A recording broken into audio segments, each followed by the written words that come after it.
born a slave in the year 1801. And Sam Sharp, since his religious meetings were the only forms of organized activities allowed for the slaves, Sharp spent most of his time traveling to different estates in St. James, educating the slaves about Christianity and freedom. Sam Sharp had no interest in violent rebellion. Thus, he evolved a plan of passive resistance. This plan was for slaves to refuse to work without pay beginning on Christmas Day of 1831 and thereafter. Earlier we saw a shot. It's quite warm this morning, and the permanent secretary just mapping his face there, along with the acting executive director of the JCDC, Marjorie Layden Curtin. Quite warm, but it's a beautiful Monday morning as we celebrate North Heroes right here at the National Heroes Park. And so soon we will be witnessing the arrival of the Honorable Marissa Dalrymple Philibert. Marissa Dalrymple Philibert, CDMP, and she will pay homage to the Right Excellent George William Gordon. And after her arrival, we will also see the arrival of Mr. Anthony Hilton, CD. He's representing the leader of the opposition, Mr. Mark Golding, this morning. And here we're witnessing the arrival of the Honorable Marissa Dalrymple. This supposed to be should this should Okay, this is the arrival of the Chief Justice, the Honorable Mr. Justice Brian Sykes, OJCD. As he enters the southern gate, we see the outrider there, member of the JCF, and he will come to a complete stop. He'll be greeted by the Permanent Secretary in the Ministry of Culture, Gender, Entertainment and Sport, Denzel Thorpe, who's representing Minister Grange. Also receiving Justice Sykes is Marjorie Layden Curtin, Acting Executive Director of the JCDC. The door opener opens the door from the other side, and we are witnessing, not too sure what's happening on the other side of the vehicle.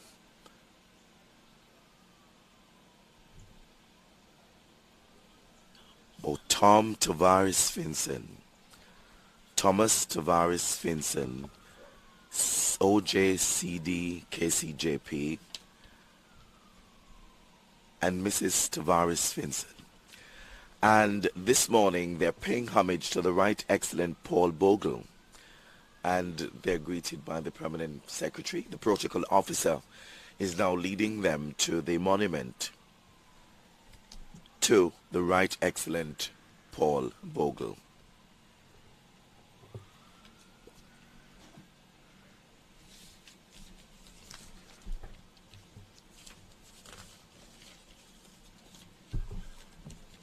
And so he makes his way to the monument of Paul Bogle.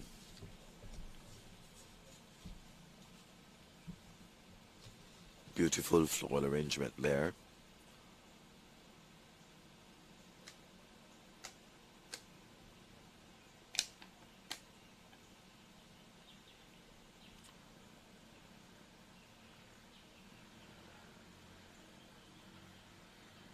And he pays tribute to Paul Bogle, who was born free of Cecilia Bogle, a free woman, about 1822.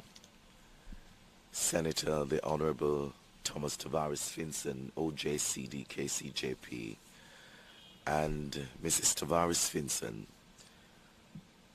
just a minute ago, paid homage to the Right Excellent Paul Bogle.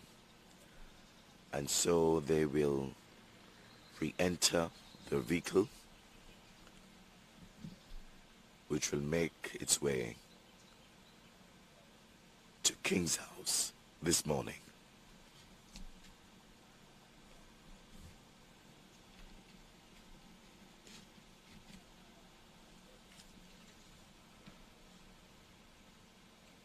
And the senator now leaves the National Heroes Park, where he just paid tribute to the Right Excellent Paul Bogle.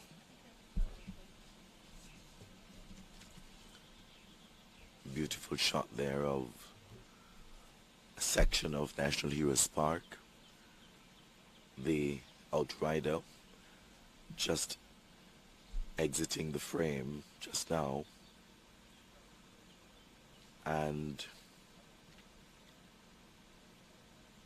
just members of the JCCF strategically placed throughout the National Heroes Park this morning as we honor our national heroes.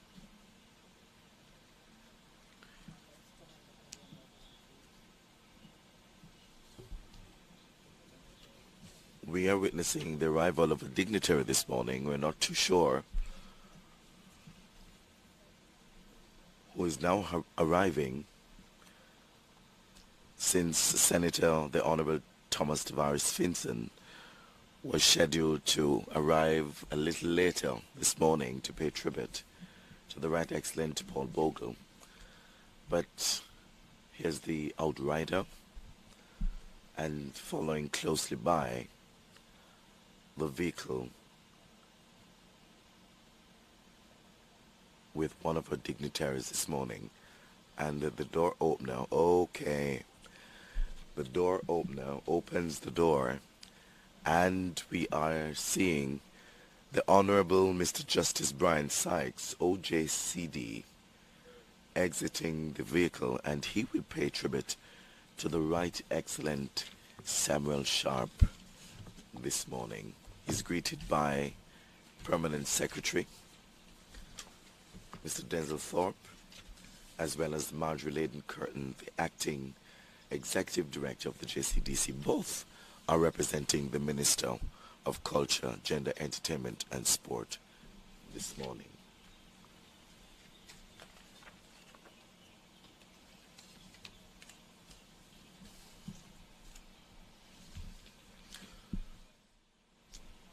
Very beautiful attire this morning, rich, and speaks to our heritage, representing our Africanness.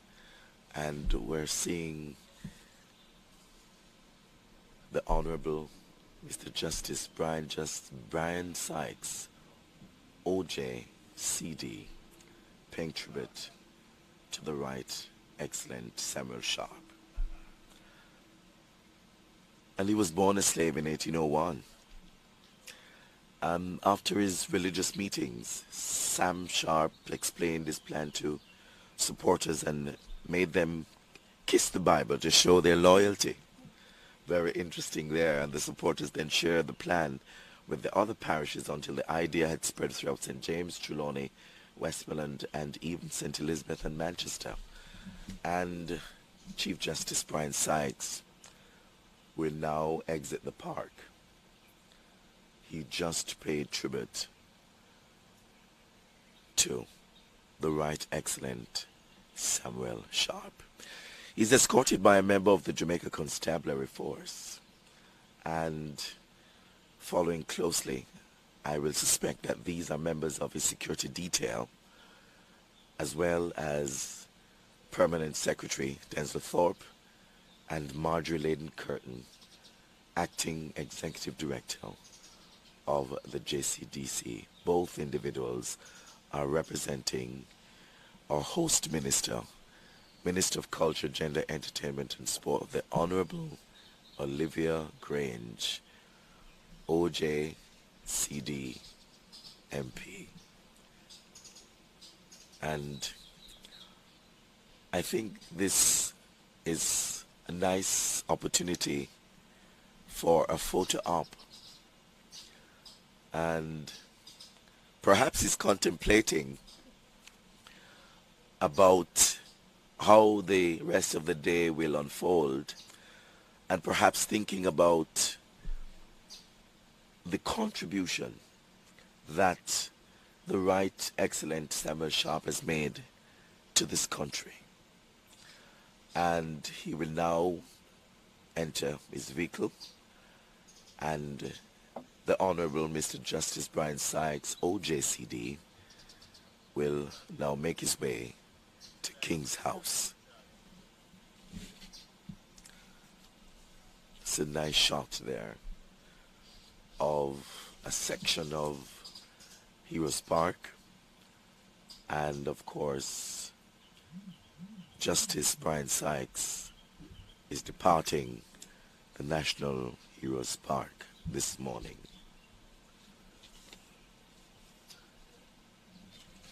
The National Heroes Park has seen much historical events. In its long history, several interesting events are associated with the site. Did you know that on August 2, 1838, grand festivities marking the end of apprenticeship and the beginning of full freedom were held here? Oh yes. And the Jamaica National Exhibition was held from January 27 to May 2, 1891 in a building called Quebec Lodge.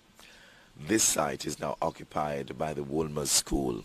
Again, rich history of Jamaica. In 1953, a war memorial to honor those who died in the First World War was removed from its original location at Church Street and relocated here at the National Heroes Park. Now each year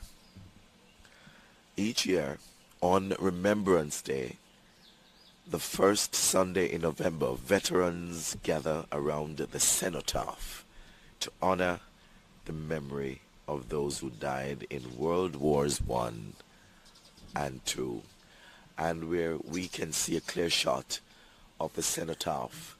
At the front of standing guard are members of the Jamaica Defense Force, and this is something that they do every day, and just to pay their respects. The National Heroes Park is also a place for heroes, and that is why we're here this morning. You know, the site was officially renamed the National Heroes Park in 1973 and is now a permanent place for honoring our heroes whose monuments are erected in an area known as the Shrine. Another section is reserved for prime ministers and outstanding patriots, adjoins the Shrine area to the north. So, oftentimes we take for granted that, or we take for granted our history and what it means for the people who struggled to liberate us as Jamaicans. And what better way to really salute our heroes than now, than this morning.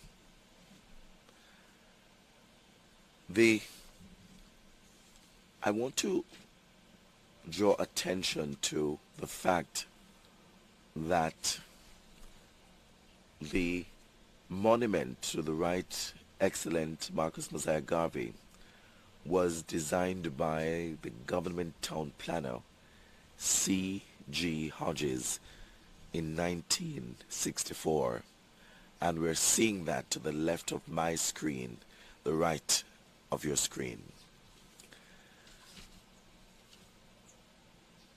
Nanny of the Maroons, we're seeing there, your left of screen. This was designed in 1999 by Compass Workshop Limited. And the focal point of this monument is the Beng, which was instrumental to the culture of the Maroons. And we can see the Beng, you know, standing tall right there at the monument. Nanny is also known as Granny Nanny and Queen Nanny. I mean, this woman has been given so many different names. It's unbelievable. But represents the spirit of a people, indomitable spirit of a people. A woman who was tough and fought hard. And she was particularly skilled in organizing the guerrilla warfare carried out by the Eastern Maroons to defend against the British troops. And we are now witnessing the arrival of another dignitary who will pay tribute to one of our national heroes this morning.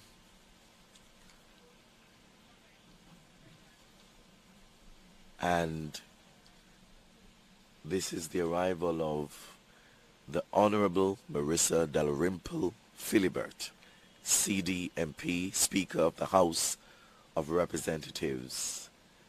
And there is the outrider, and the vehicle in which he travels follows closely. The Honorable Speaker will pay homage this morning to the Right Excellent George William Gordon as she makes her way to that monument.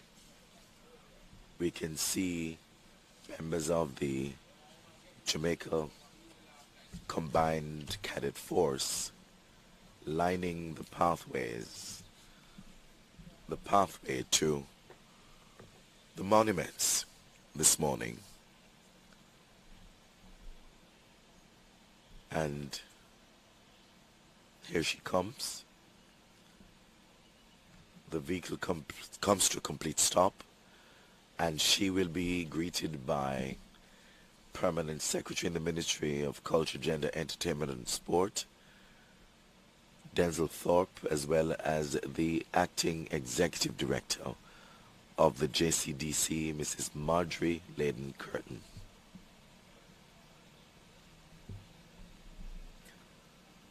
The vehicle will just move away and there she is, looking absolutely regal in this royal blue outfit this morning. I hope that my color senses are right.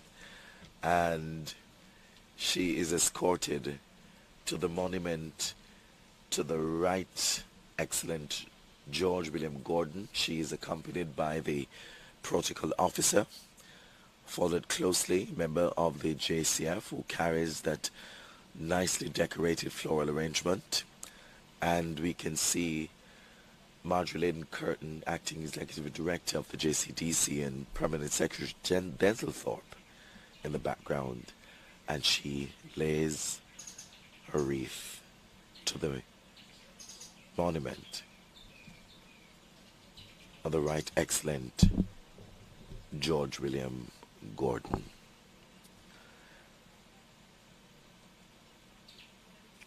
She makes her way from that monument now, and the photographer in the background took the opportunity to take a shot or two of the Honorable Marissa Dalrymple Philibert, CDMP, Speaker of the House of Representatives, who now will make her way to the lawns of King's House. And nice shot there, but just to remind you that George William Gordon was born in 1820 as the son of a planter and one of his female slaves, and he grew to be successful landowner and businessman. One of the interesting things to note is that Gordon was exceptional, free-colored. He championed the cause of poor blacks, and urged the people to resist the oppressive and unjust conditions under which they were forced to live.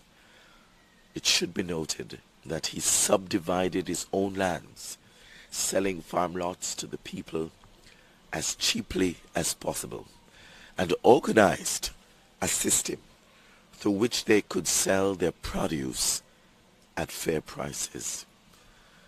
My goodness, this is the kind of struggle that our heroes had to endure to ensure that Jamaica is what it is today, and we continue to fight.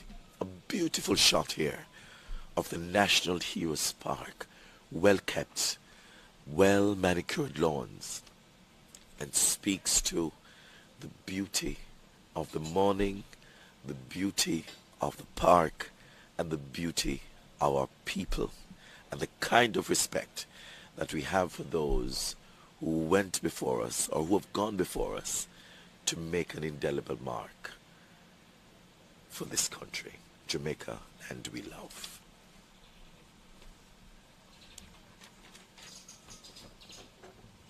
And we are witnessing the arrival of Mr. Anthony Hilton, CD, MP, representing the Leader of the Opposition, Mr. Mark Golding, MP.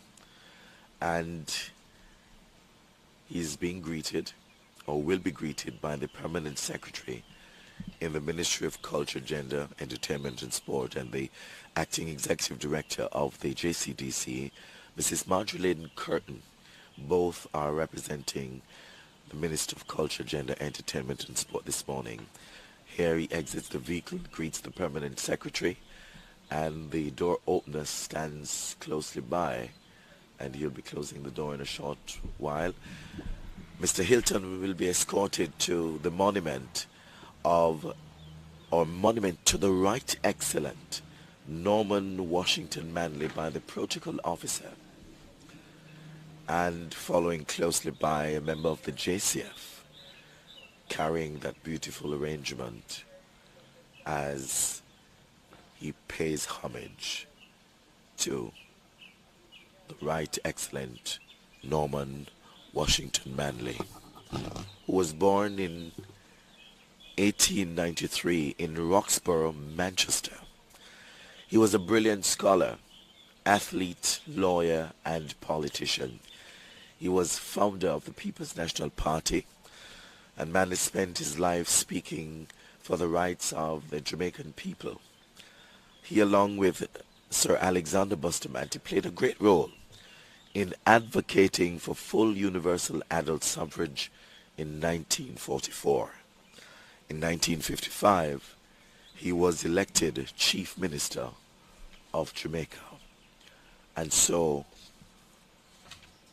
Mr. Hilton, CD MP,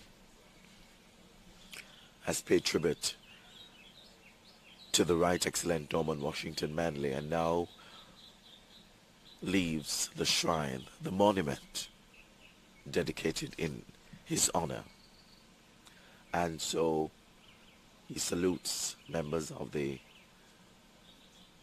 of the Jamaica Constabulary Force, and enters the vehicle where he will now depart the grounds of National Heroes Park and make his way to King's House this morning. A beautiful, beautiful Monday morning here in Kingston, Jamaica. And might I just say, happy National Heroes Day to those who are tuning in, not just here at home, but also across the world, wherever Jamaicans are this morning, and just watching the day's activities, or as this particular event unfolds this morning. If you're just tuning in, I would like to extend a warm welcome to you. This is the annual National Wreath Laying Ceremony at the National Heroes Park in Kingston. Today we pay homage to those who have received the nation's highest honor, the Order of National Hero. And this is a shot of the cenotaph. Beautiful. Their name liveth forevermore. That is written at the lower level of the cenotaph. we can see members of the Jamaica Constabulary Force just standing by, and just a member there just removing the floral arrangement from a nicely decorated table there.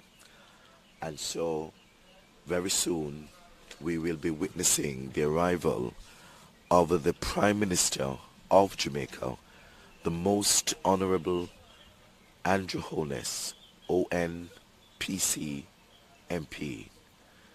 The Prime Minister this morning will lay or pay homage to the Right Excellent Sir Alexander Bustamante, and we're witnessing the arrival through the southern gate, and we see the outriders,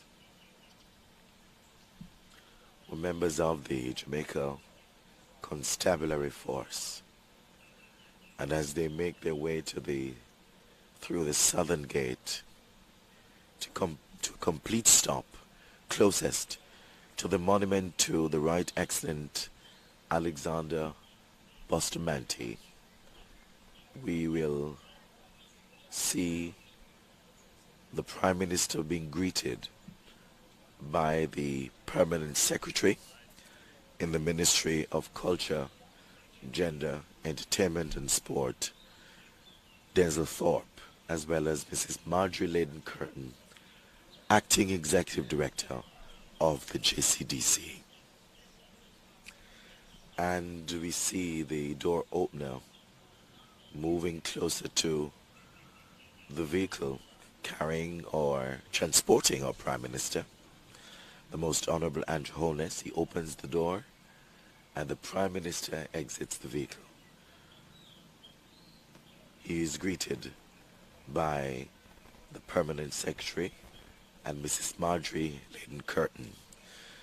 He will be escorted to this monument to the Right Excellent Alexander Bustamante by the protocol officer, and just walking closely by is a member of the Jamaica Constabulary Force who is carrying a beautiful arrangement, and this is what he takes a bow in honor, just to show his respect to the Right Excellent Alexander Bustamante, and he places the floral arrangement right there on a section of the monument to the Right Excellent Alexander Sir Bustamante. Steps back a few and pays his respect to this man who founded the Bustamante Industrial Trade Union, BITU, in 1938, and was also founder of the Jamaica Labour Party, JLP.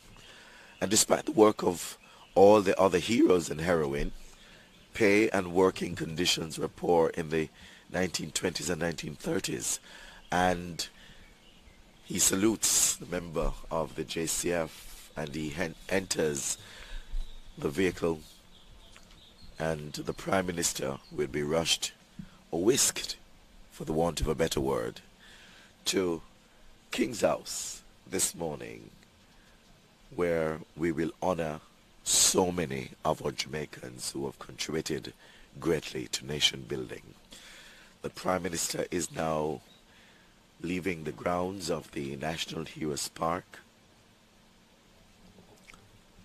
and we have one final tribute to be paid this morning, and that tribute will be paid to the Right Excellent Marcus Messiah Garvey, and that will be done by the Honorable Stedman Fuller, CDJP, Custis of Kingston, representing the Governor General of Jamaica, His Excellency the Most Honorable Sir Patrick Allen, ONGC MG CD, and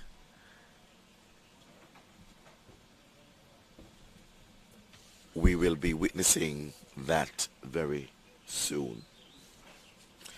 I want to make mention that 2022 is a significant year for Jamaica. It's our Diamond Jubilee, and we have made significant strides after 300 years of colonialism, and now we celebrate 60 years. Members of the diaspora, I should note, will also be recognized today at King's House for being goodwill ambassadors. And I want to make reference to Cheryl Lee Ralph, as she will be conferred with an honorary Order of Jamaica for her sterling contribution as an actress, cultural ambassador for Jamaica, and contribution to international film industry. Worthy to be acknowledged this morning. Beautiful shot there of the well-kept lawns of the National Heroes Park right here in Kingston, Jamaica.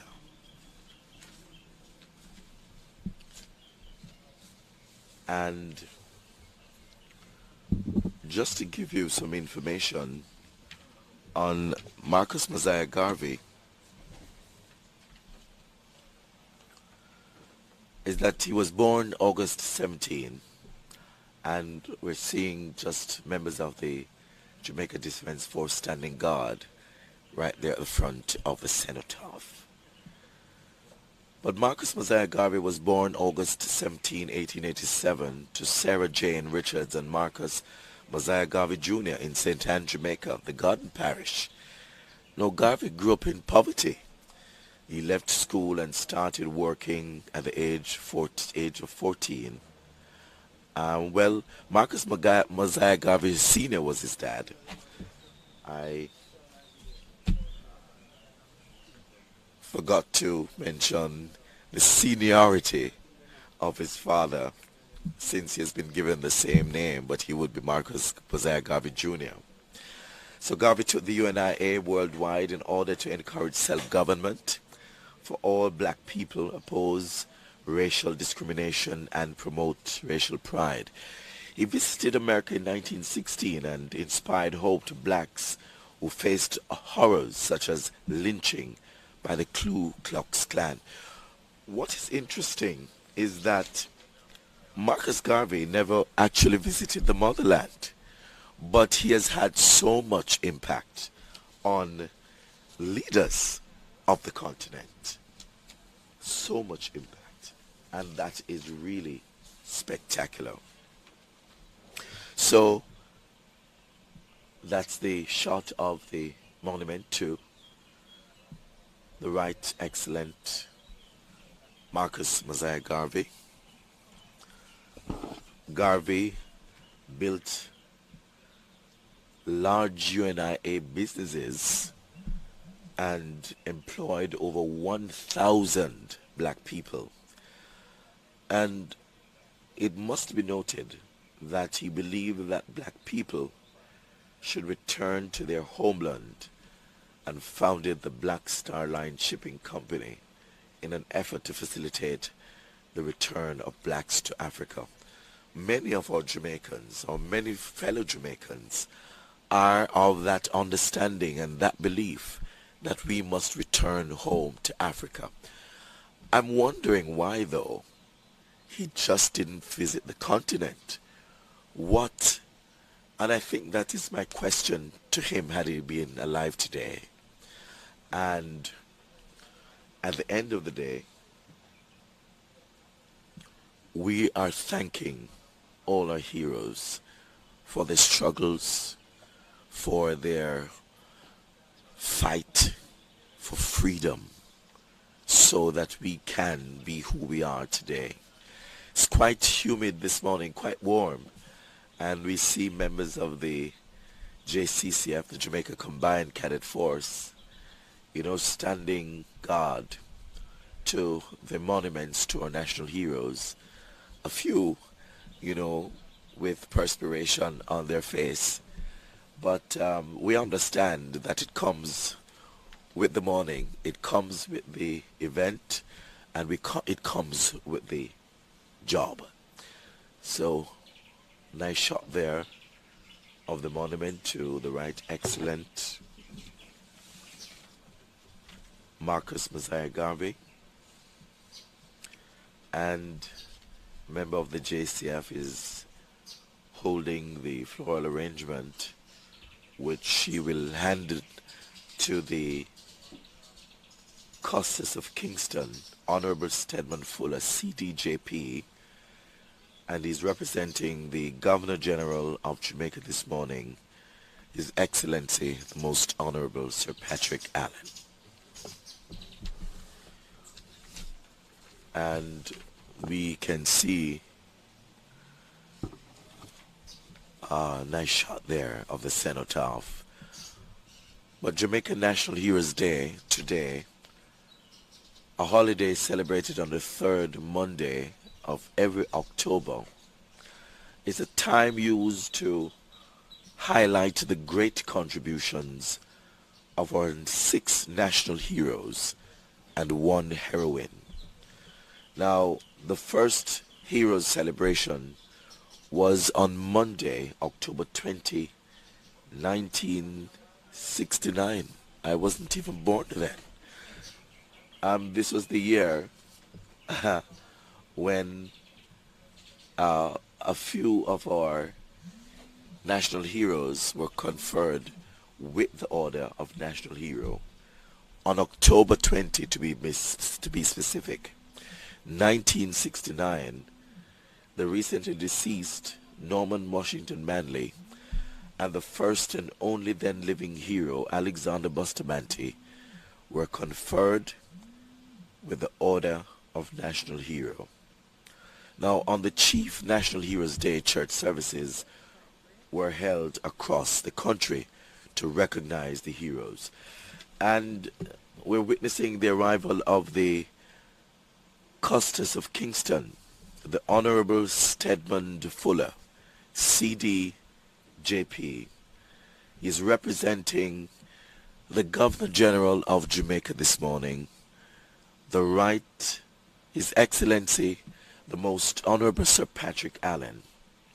And he will be paying tribute this morning to the Right Excellent Marcus Mosiah Garvey.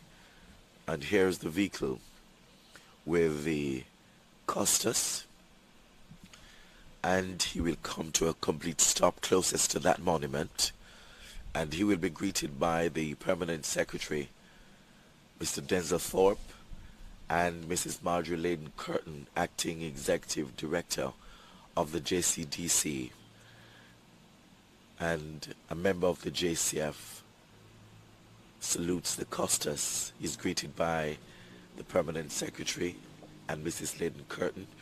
Both are representing the Minister of Culture, Gender, Entertainment and Sport, the Honorable Olivia Grange, OJCD MP, and is escorted to the monument to the Right Excellent Marcus Mosiah Garvey by the Protocol Officer, and with him is a member of the Jamaica Constabulary Force, and she carries the beautiful arrangement that he will lay there at the monument to the Right Excellent Marcus Mosiah Garvey. And so he pays his tribute, and he takes a good look at the bust of our first national hero, the Right Excellent Marcus Mosiah Garvey. And he takes a bow just to respect the man for who he was and what he stands for today. He leaves the monument and he's having conversation with a member of the Jamaica Constabulary Force. He will now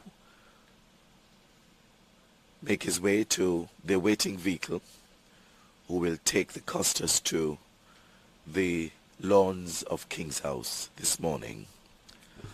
And Garvey died in London on June 10, 1940, at the age of 52, quite a very young man. And his body was returned to Jamaica in 1964 to be buried right here at the National Heroes Park.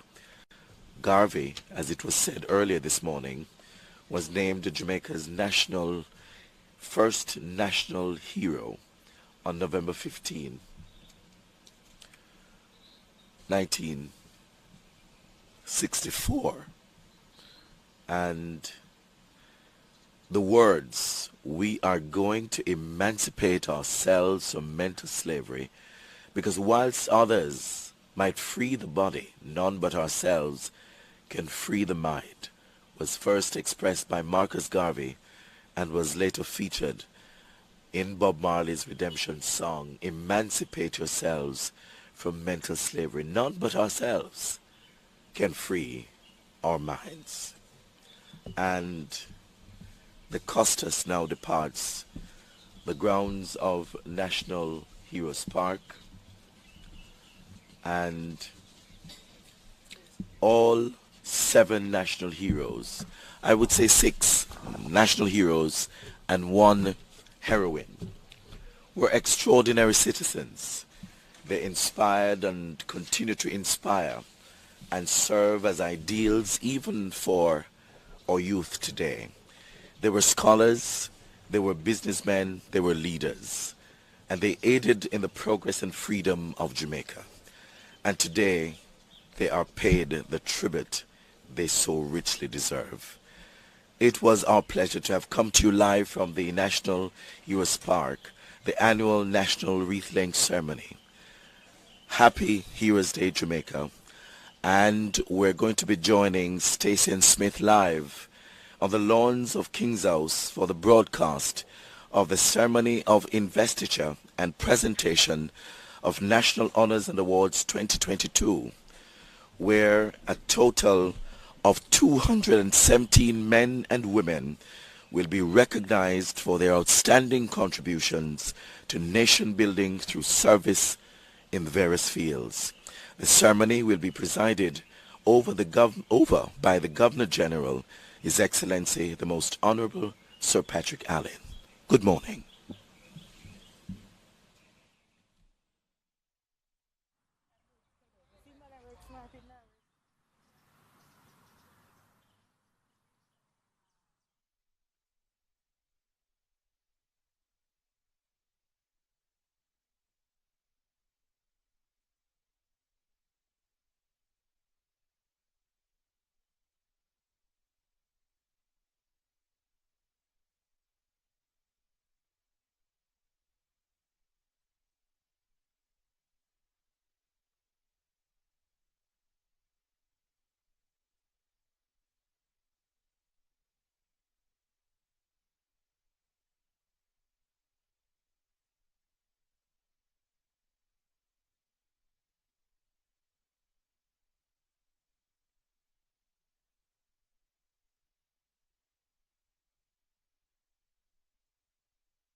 Of King's House.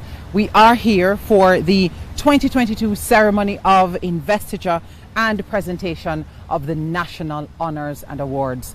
And indeed, it is an honour to be here once again outside. We are indeed outside.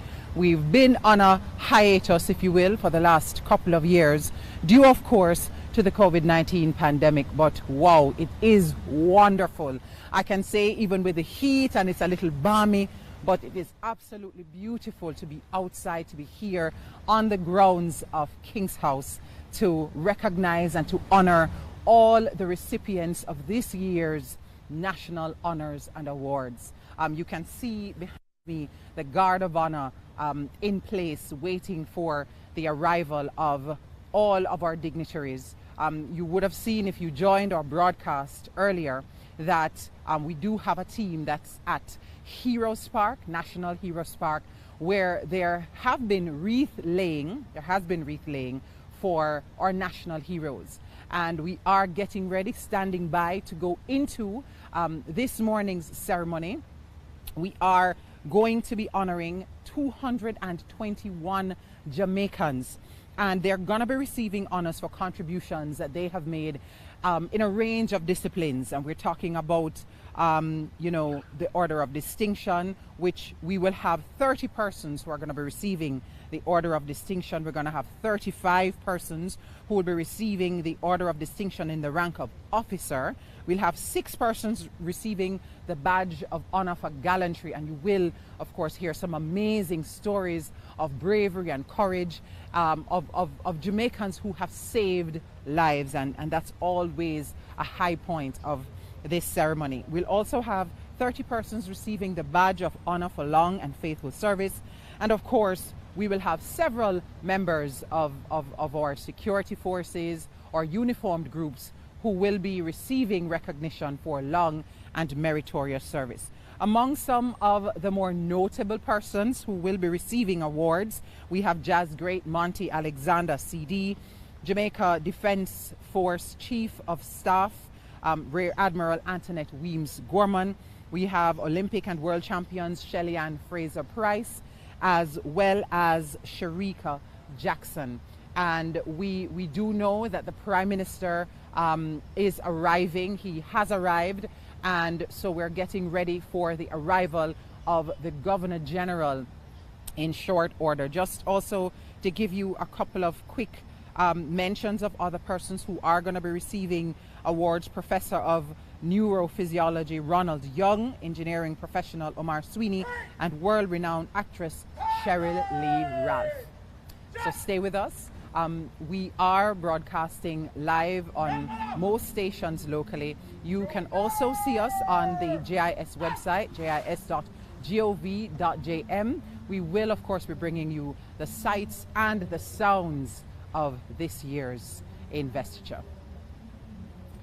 So we're standing by now for the Prime Minister, who is going to get a salute.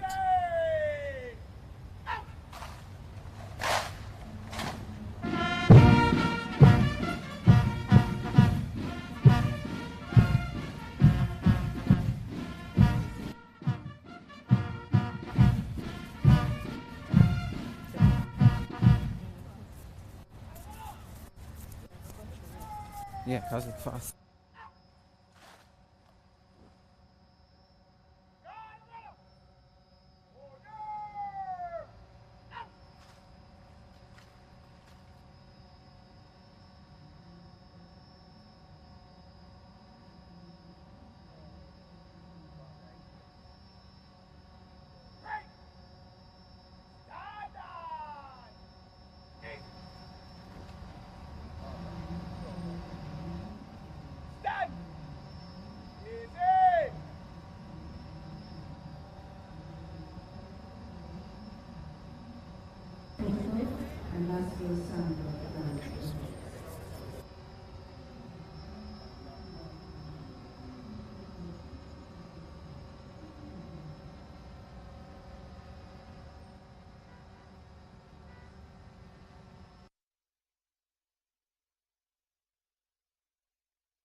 The Most Honorable Andrew Holness, a member of the Order of the Nation, Privy Councillor, and Member of Parliament, and the Most Honorable Mrs. Juliet Holness, Member of Parliament.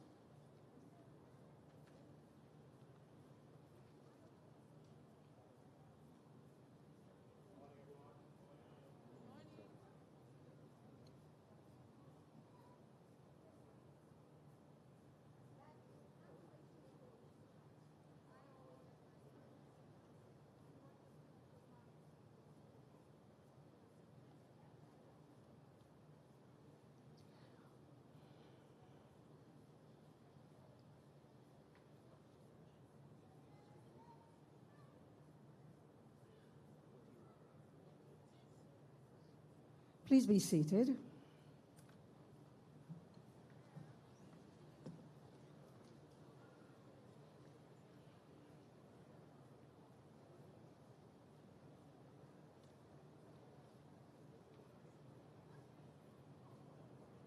Ladies and gentlemen, their excellencies will arrive shortly.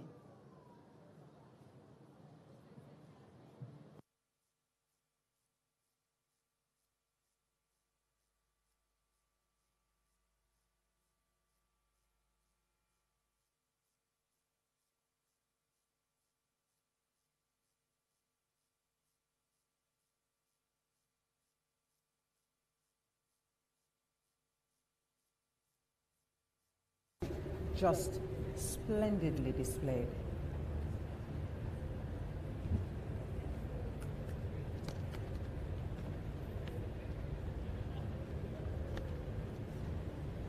The Guard of Honor this morning is furnished by the Jamaica Regiment under the command of Major T.K. Palmer. The Guard of Honor is accompanied by the Jamaica Defence Force massed bands and the Jamaica Regiment Corps of Drums.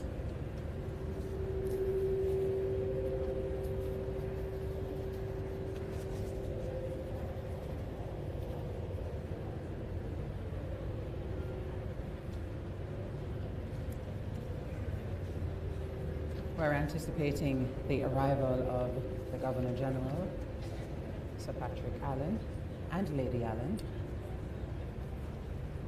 And as is customary, as soon as they arrive, he will inspect the Guard of Honor, receive a royal salute, and shortly thereafter, the ceremony of investiture and presentation of national honors and awards will begin. You're watching the Prime Minister there, greeted by former Governor General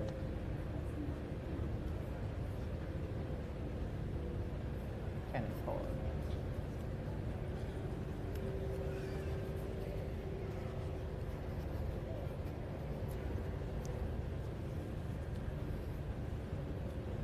It truly is wonderful to be out today.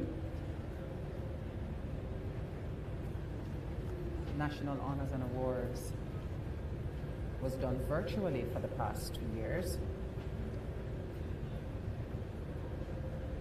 And so it is really wonderful for us to gather, for the dignitaries to come out,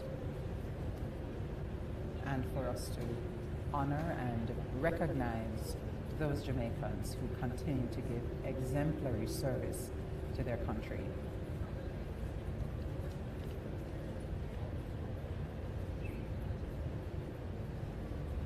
If you're just joining us,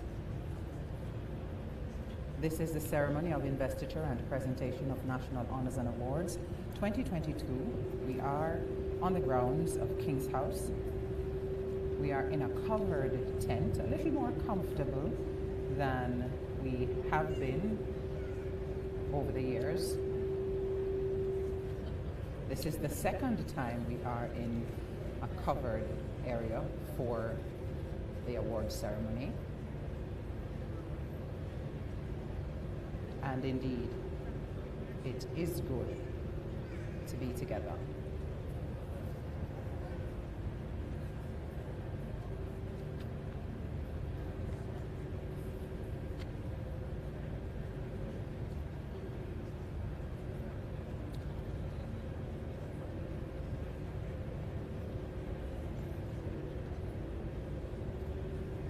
To the right of your screen, you're seeing the Most Honorable Juliet Holness greeting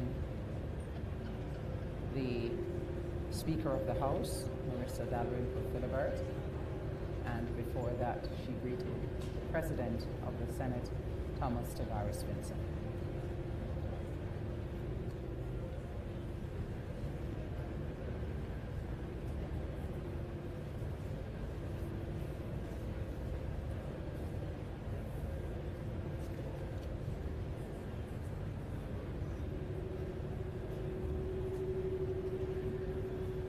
As I mentioned before, we will be honoring 221 Jamaicans this year who are in line to receive honors for their contribution across a range of disciplines. Among them, members of the uniformed services who will be honored, including 4 from the Jamaica Defence Force, 25 persons serving officers of the Jamaica Ladies and Constabulary gentlemen, I Force. ask you once again to take your seats. Please take your seats and remember to put your phones on silent or turn them off. Thank you. Please take your seats. And just now you heard the voice of Faye Ellington, or orator for this morning's proceedings. And you will hear her make the general announcements for the ceremonial event here. And we all make up part of this amazing team that will be bringing you this year's National Honors and Awards. Now, we've been talking about the National Honors and Awards, but how much do you know about the history of those awards or the process? What do the awards mean and who qualifies? Let's take a look with this quick feature from the JIS.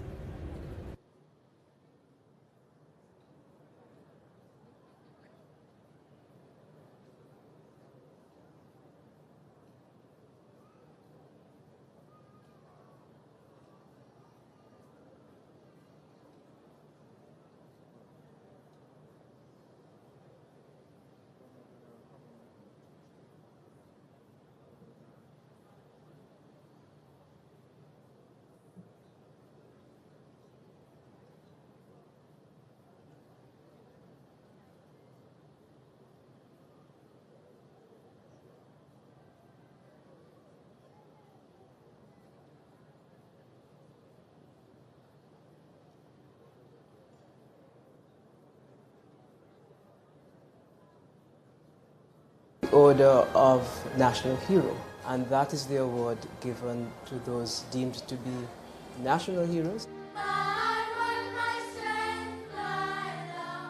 Each of the orders have a motto, and the motto designates the value. So for the national hero, the motto is, "He built a city which hath foundations," given the depth of the contribution. The next order in rank is the Order of the Nation, and this is the award given to Governors General and Prime Ministers, and that order is designated by the suffix "on" at the end of the names. The motto for the Order of the Nation is "One Nation under God." Ladies and gentlemen, please stand for the arrival of the Most Honorable Lady Allen. The next ranked Lady Allen order will be is escorted the to her seat. Order of Excellence. This is the order By the given Acting to Commissioner of Police, foreign and dignitaries seated by the Chief by of the State government of Protocol. Jamaica to recognize their value in bilateral relations. And the motto for the Order of Excellence is "Excellence through Service."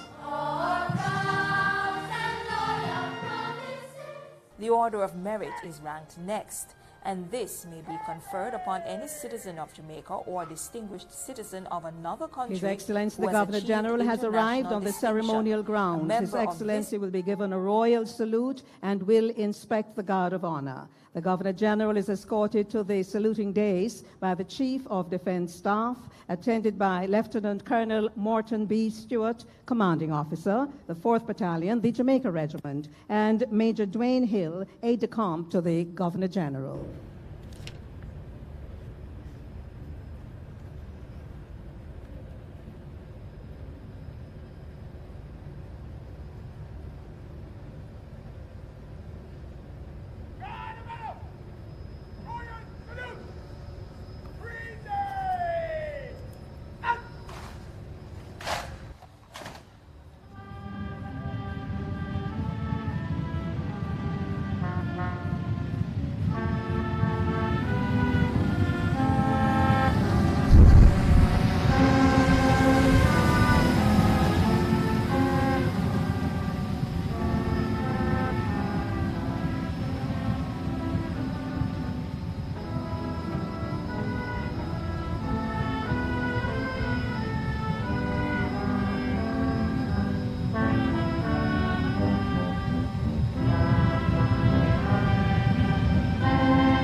the Royal Salute.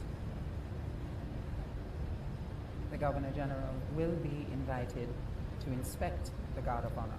Governor General will now be asked for his permission and give him the permission to inspect the Guard of Honor.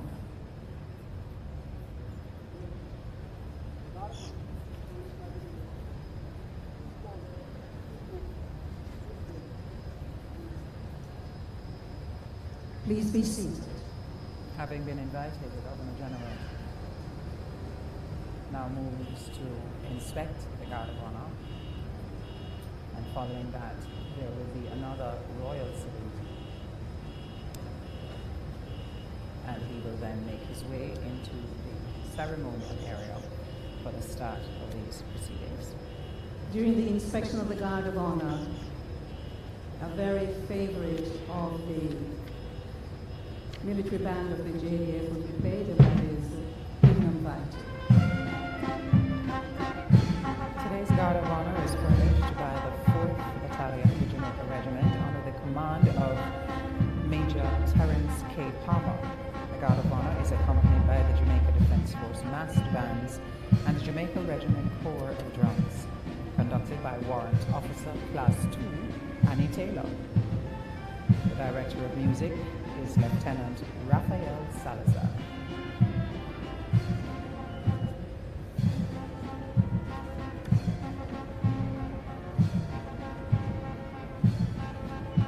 To the left of the Governor General, you're seeing two officers standing up front. They are the color MCs, Captain Melvin Williams and Captain Marlon Saunders. The Parade Regimental Sergeant Major is Warrant Officer Class 1 Richard Hines.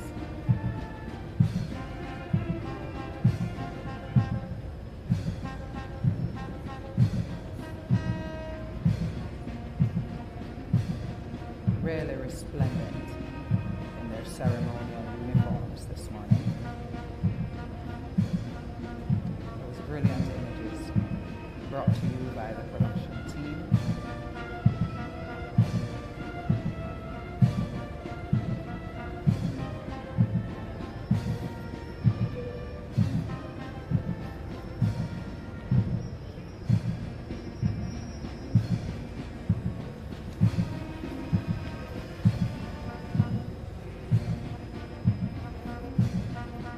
And of course, that piece of music you're listening to is Lignum Vitae, played during the inspection.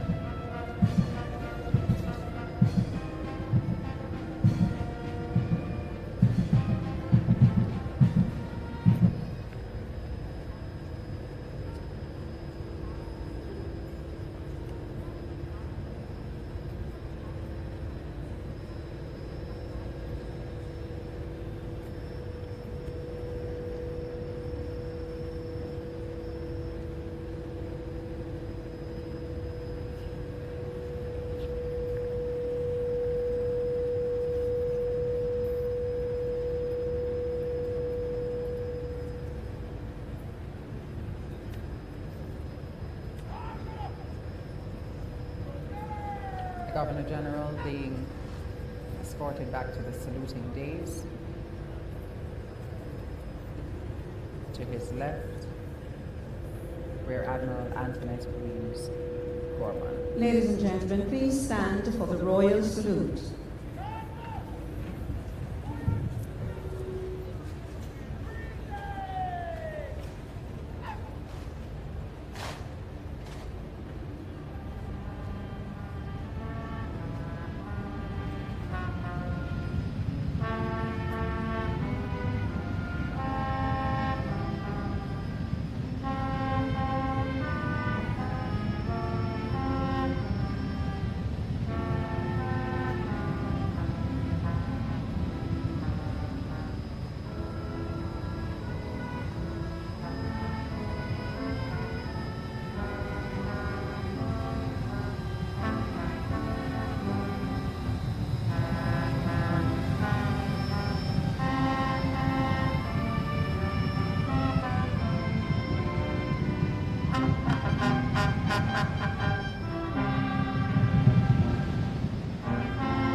Please be seated. The Governor General in the presentation area. Our guests are invited to be seated. We do have an almost full house here this morning. So many friends and family members of our award recipients have come out to show their support. No doubt very proud of their relatives and friends who are given this special honor this morning.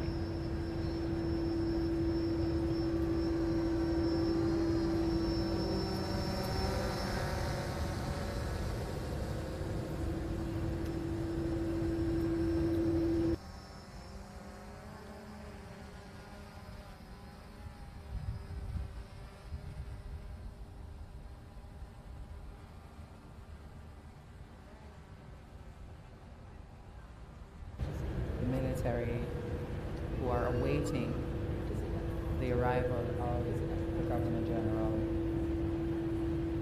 who will be greeted by fanfare.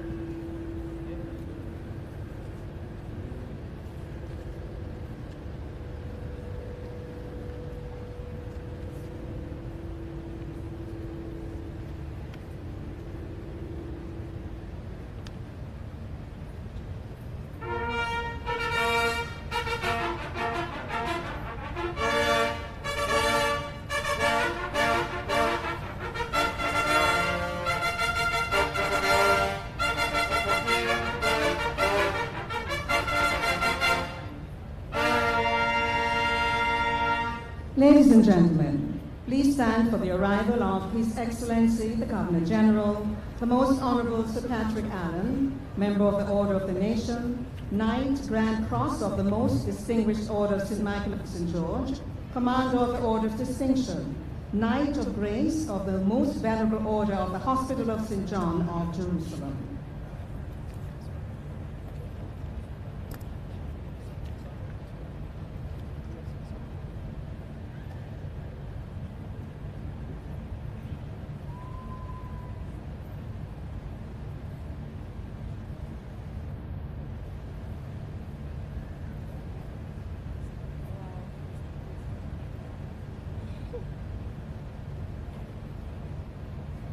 Please remain standing for the national anthem.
Just now.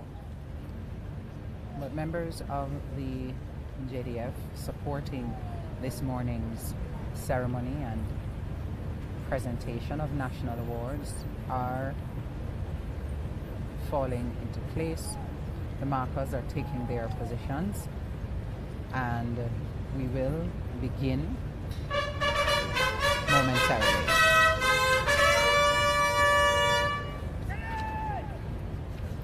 His Excellency the Governor General, acting in accordance with the provisions of the National Honours and Awards Act, has been pleased on the advice of the Prime Minister to give orders for the conferment of the Order of Jamaica upon the following persons with effect from the 6th day of August 2022.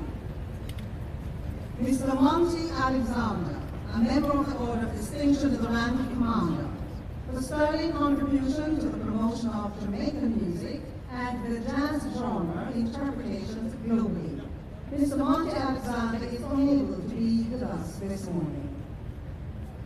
Posthumous, Mrs. Joan Isabel Duncan, for distinguished services to the banking sector and the development of the money market in particular. The insignia will be received by her daughter, Mrs. Donna Duncan Scott. And you see a very emotional Donna Duncan Scott going to receive that posthumous award for Joan Duncan, considered a pioneer in the Jamaica money market.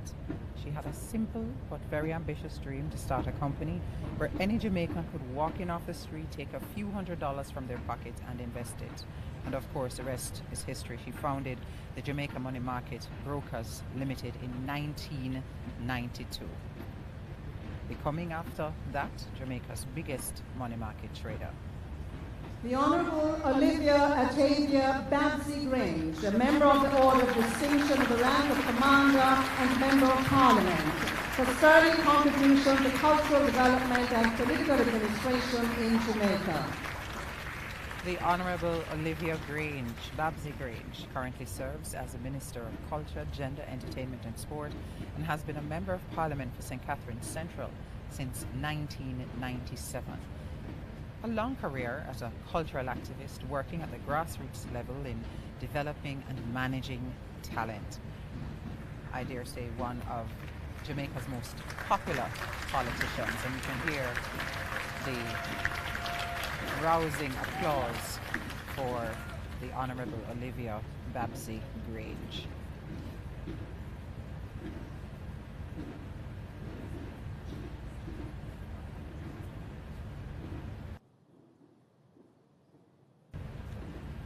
The Honourable Mr. Justice Retired Carl Stanhope Harrison, a member of the Order of Distinction of the rank of Commander, for distinguished service to the legal profession and the advancement of electoral democracy in Jamaica.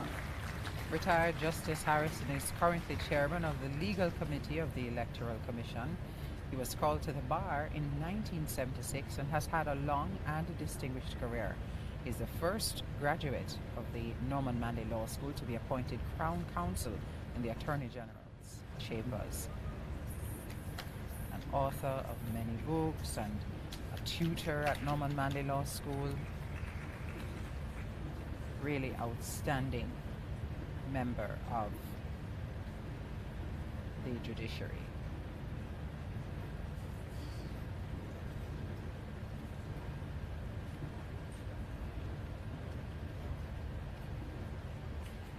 Mrs. Rita Humphreys Lewin, a member of the Order of Distinction of the rank of Commander, for sterling contribution to the financial sector, in particular the stockbroking industry. Rita Humphreys Lewin has been at the forefront of Jamaica's stockbroking industry for more than 45 years. She's the first woman to chair the Jamaica Stock Exchange and the first woman to chair a stock exchange in the Caribbean. During her tenure, she spearheaded the establishment of the Jamaica Central Securities Depository Limited in 1998 and the development of electronic trading on the JSE in 2000. She founded Barita Investments Limited in 1977, which is the oldest stock brokerage firm in Jamaica. She is a giant in the financial sector, a true pioneer, breaking the glass ceiling for Jamaican as well as Caribbean women.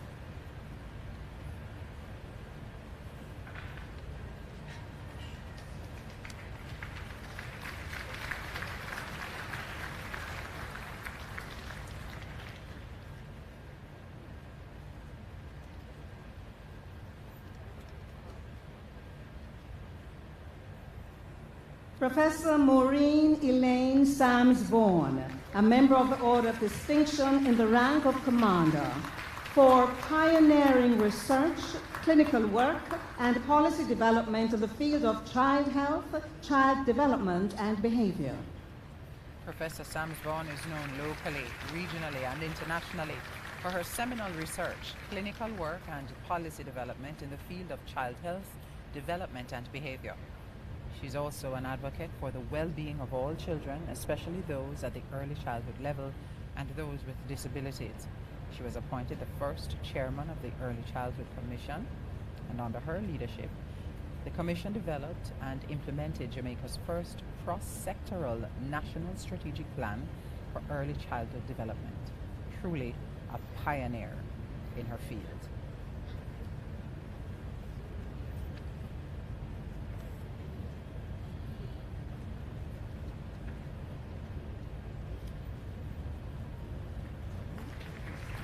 Mrs. Audrey Vivier Sewell, a member of the Order of Distinction in the rank of Commander and Justice of the Peace, for distinguished contribution to the public service. Mrs. Sewell is the Permanent Secretary in the Office of the Prime Minister and the Ministry of Economic Growth and Job Creation. She also served as Permanent Secretary in the Ministry of Education in 2008 and the Ministry of Transport, Works and Housing in 2011. From 2004 to 2008, Mrs. Sewell was the Principal Director of the Justice Training Institute. She has served on several boards, including that of the Student Loan Bureau, National Council on Education, Overseas Examination Commission, the UWI Technical Advisory Committee, and Jamaica Customs. An ardent and involved member of the North Street Seventh-day Adventist Church in Kingston, Mrs. Sewell is no doubt a public servant extraordinaire. Professor Alvin George Wint, a member of the Order of Distinction in the rank of Commander, for distinguished service to the development of public and private institutions and academia in Jamaica. Professor Wint has a strong track record of national service. He's an emeritus professor of international business at the University of the West Indies, where he also served as Pro-Vice Chancellor. He has provided advisory and oversight services to numerous public, private, and educational institutions in Jamaica, the Caribbean, and to governments of countries in Africa, Asia, and Latin America, as well as to multilateral institutions such as the United Nations, the World Bank Group, and the Inter-American Development Bank.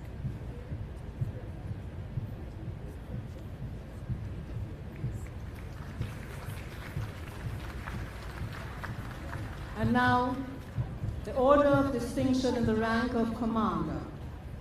His Excellency the Governor-General, acting in accordance with the provisions of the National Honours and Awards Act, has been pleased, on the advice of the Prime Minister, to give orders for the conferment of the Order of Distinction upon the following persons with effect from the 6th day of August, 2022. For appointment as members of the Order of Distinction in the rank of Commander. Mr. Everton Wesley Anderson. Everton Anderson. Dr. Jacqueline Antoinette Bisesa Mackenzie. Dr. Warren Fabian Blake.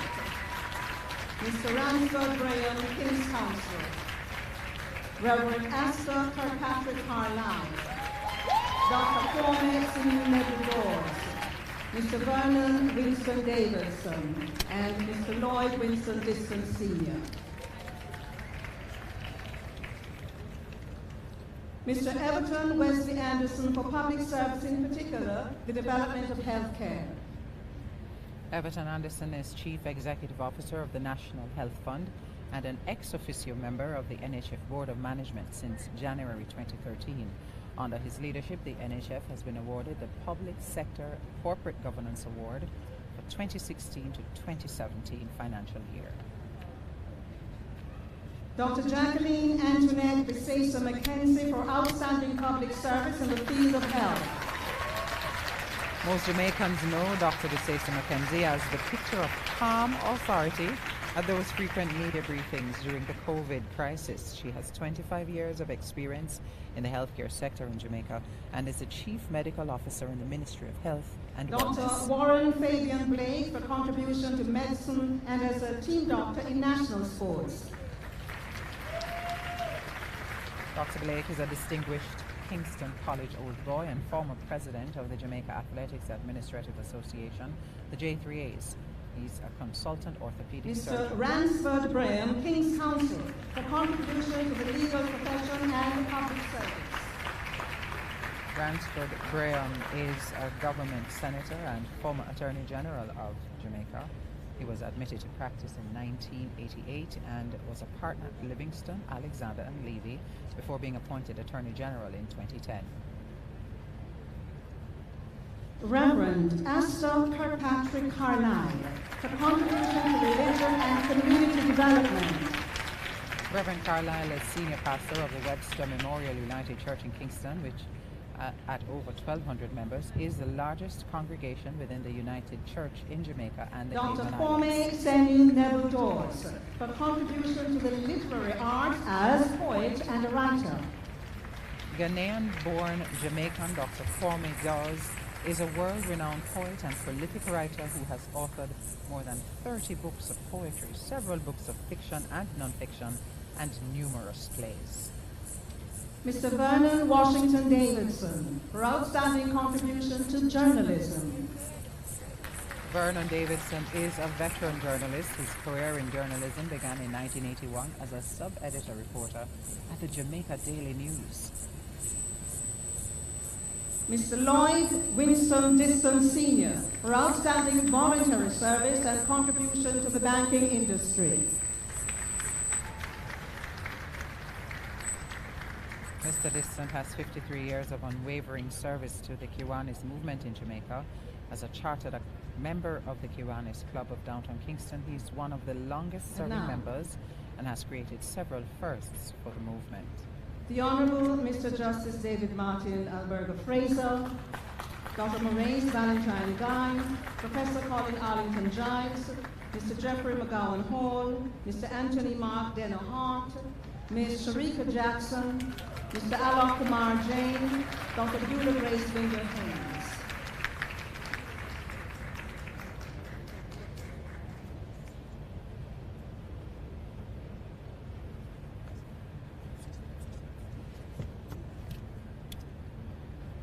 The Honourable Mr. Justice David Martin Alberga Fraser, for contribution to the legal profession and the judiciary. Justice Fraser has performed admirably as a judge of the Supreme Court and the Court of Appeal. He also served as a prosecutor and a tutor at the Norman Manley Law School. Justice Fraser has also served in the Legal and Constitutional Affairs Division of the Commonwealth Secretariat. Dr. Maurice Valentine Guy, Member of Parliament, for services to governance in public service and the medical profession. Dr. Maurice Guy has been the elected Member of Parliament for Central St. Mary since 2002 and is the current chairman of Region 2 of the People's National Party. Professor Colin Arlington Giles, for contribution to the field of academia. Professor Giles has led a successful career as a lecturer, multidisciplinary scientist and academic administrator for more than 30 years. Mr. Jeffrey McGowan Hall, for contribution to investment and commerce. Jeffrey Hall is Chief Executive Officer at Jamaica Producers Group and has served in this capacity since 2007.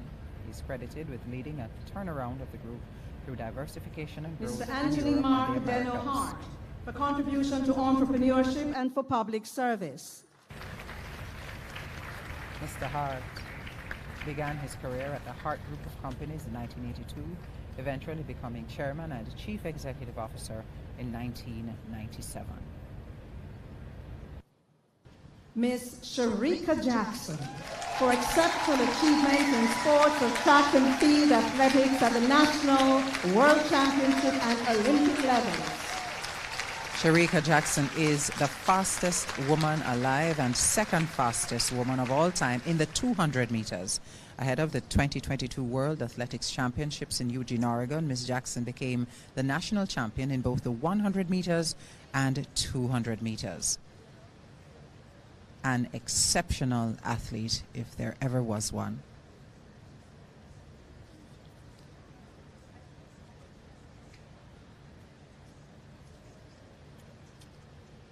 Mr. Alok Kumar Jain for service to the accountancy profession, including adoption and implementation of international financial reporting standards and public service. Mr. Jain is a chartered accountant and a chartered financial analyst charter holder. He serves as a consultant to the Prime Minister, advising on various Dr. matters. Grace Linda Haynes for contribution to medicine in the area of blood transfusion services. Dr. Haynes is a retired medical doctor, consultant hematologist and oncologist. Her work impacting the lives of thousands of Jamaicans for more than 60 years. Dr. Sandra Lisa Lindsay, Mr. Stuart Philip Horton McConnell, Mr. Omar Hanif McFarlane Sweeney, Ms. Darlene Marie Morrison, Mr. Richard Ron Pandui, Dr. Garth Anthony Rattray, the Honourable Miss Justice Nicole Adrienne Simmons, Mr. Gordanas Nenumel Gordon Tuwani,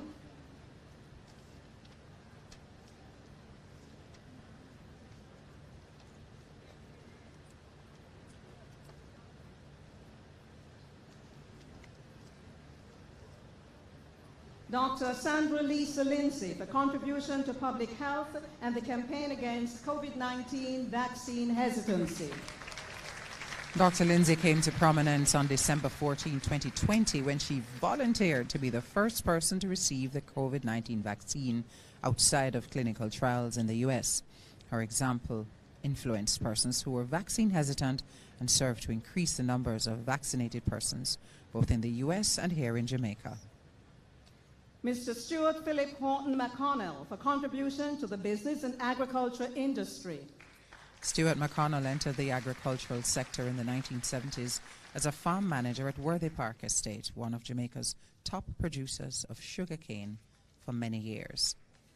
His association with the United Estates Limited led to its transformation from a sugarcane factory to Tradewinds Citrus Limited, carriers of the True Juice brand, of course. Mr. Omar Hanif McFarlane Sweeney for contribution to public service, in particular, Jamaica Social Investment Fund.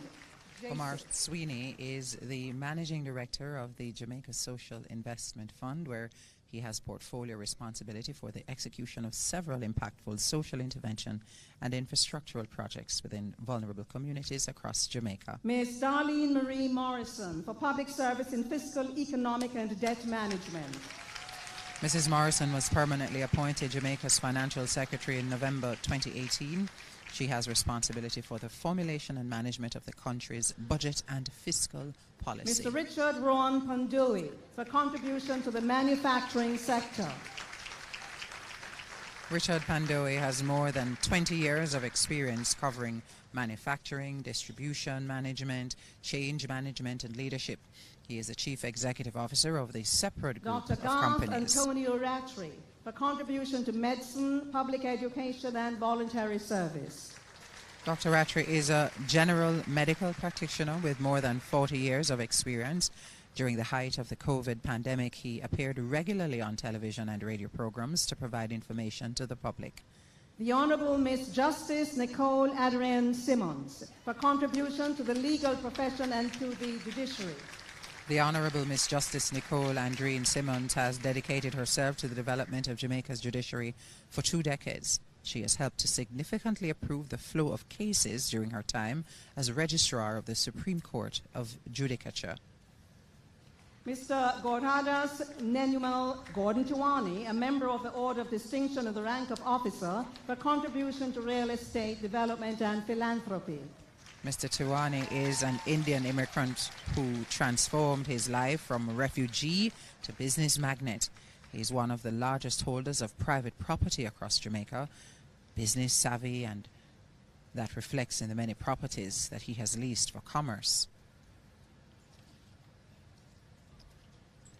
And now, Mrs. Esther Althea Tyson, the Honourable Clifford Errol Warmington, Professor Mona K. Weber, Rear Admiral Antoinette Sandra Lee Weems Gorman, Dr. Maureen Elfrida Williams, and Professor Emeritus Ronald Edward Young.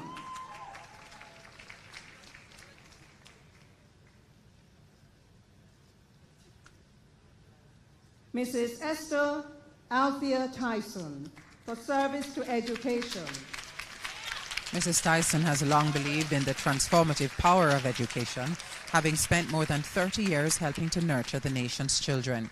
She served as vice principal at St. Andrew High School for Girls before moving on to become principal at Arden High in 2000. The Honourable Clifford Everald Errol Warmington, Member of Parliament, for service in representational politics for over 50 years and as a Member of Parliament for 20 consecutive years. Mr. Warmington is the Minister without portfolio in the Ministry of Economic Growth and Job Creation with responsibility for works.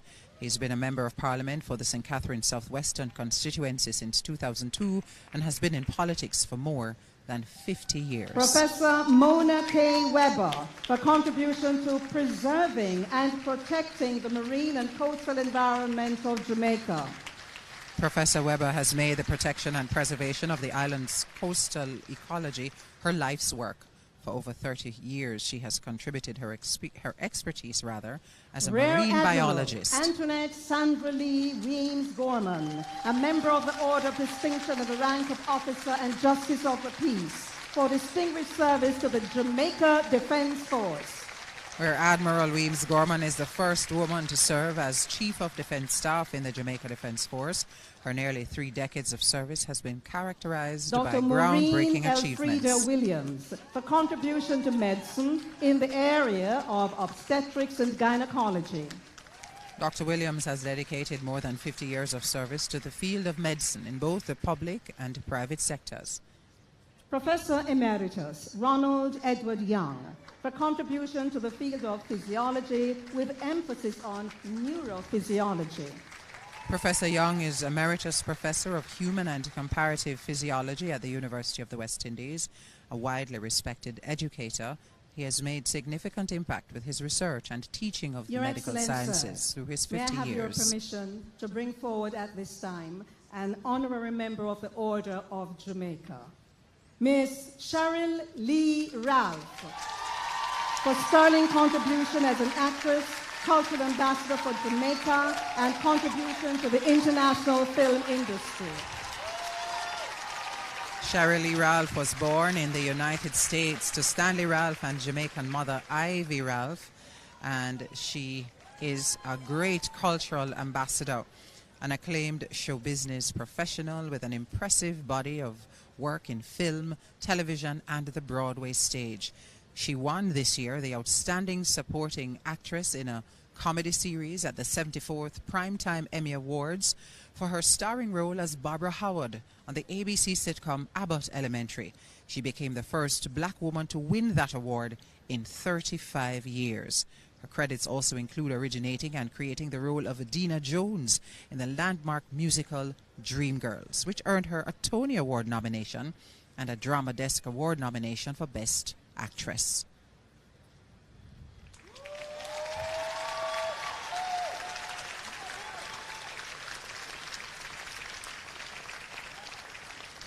Thank you, Your Excellency.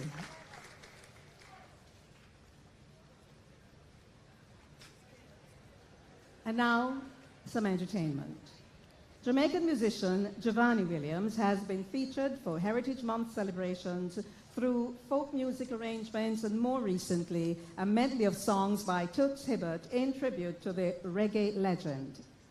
This idealist, with grand plans of reviving the classical music scene in Jamaica, believes that though Jamaica is the bedrock of reggae music, and here I quote, "We have a rich classical music heritage as well, and there is absolutely no reason why we can't have an orchestra at the highest level," end of quote.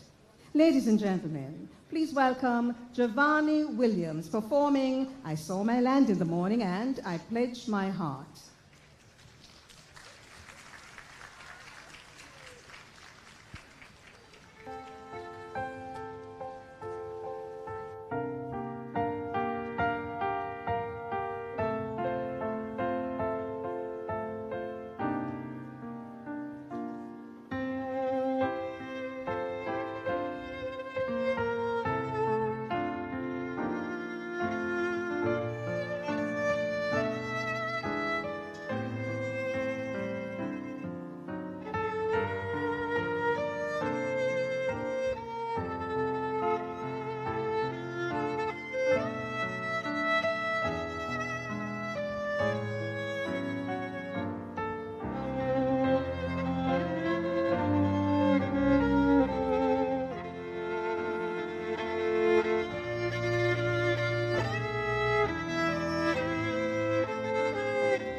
Thank you, Giovanni.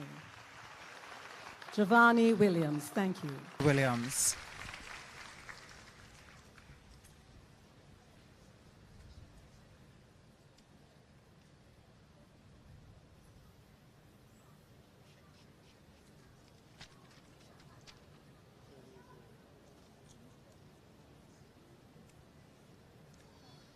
Standing by now to go into the second set of awards in this morning's ceremony, the Order of Distinction in the rank of officer.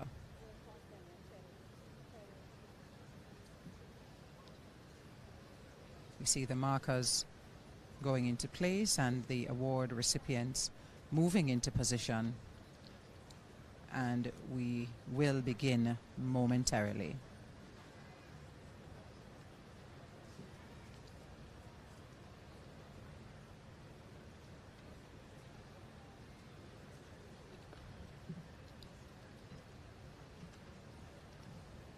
His Excellency, the Governor-General, acting in accordance with the provisions of the National Honors and Awards Act, has been pleased, on the advice of the Prime Minister, to give orders for the conferment of the Order of Distinction upon the following persons with effect from the 6th day of August, 2022, for appointment as members of the Order of Distinction in the rank of officer. Dr. Audia Jean Barnett, Dr. Amina Iselin Blackwood Meeks, beg your pardon, Colonel Anil Alexander Bogle, Mr. Claude Bryan, Mr. Jeffrey Ethan Agent Sasco Campbell, Mr. Michael Anthony Clark, Mrs. Madge Adele Coombs Bryce, and Mr. Basil O'Connor Dawkins.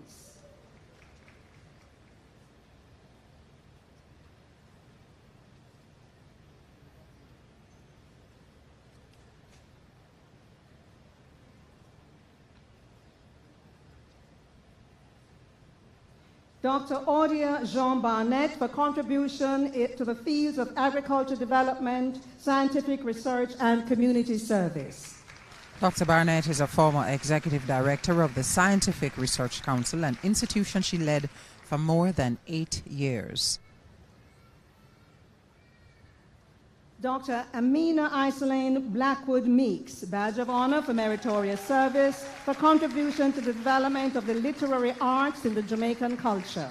A renowned cultural activist, author, and educator, Dr. Blackwood Meeks has worked with unending fervor towards advancing the art of storytelling Colonel throughout the O'Neill Caribbean. Alexander Bogle for service to the Jamaica Defense Force. Colonel Bogle has served the JDF for more than 20 years, holding numerous appointments and performing with distinction. He has received several awards, including the Medal of Honor for Meritorious Mr. Service Claude Bryan for and contribution for to long sports service. in the area of track and field. Mr. Bryan is one of the top sports agents in the world in the area of track and field. Founder of the On Track Management Company in Atlanta, Georgia.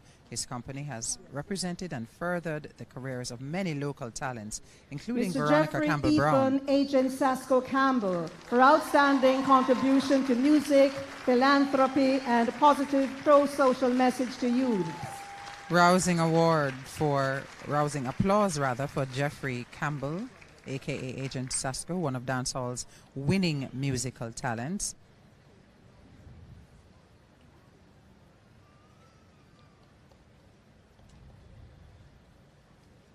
Mr. Michael Anthony Clark for contribution to sports in the field of track and field. Michael Clark is a world-class track and field coach who has 17 ISA Boys and Girls National Athletics Championship titles.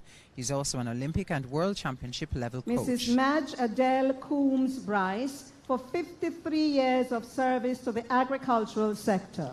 Mrs. Coombs Bryce has given yeoman service to the Jamaica Agricultural Society. While her primary duty was that of a personnel officer, she also served in the Produce Marketing Center. Mrs. Coombs Bryce has oversight of the shipping of Blue Mountain coffee in barrels from Moy Hall Coffee Factory to Tokyo in Japan.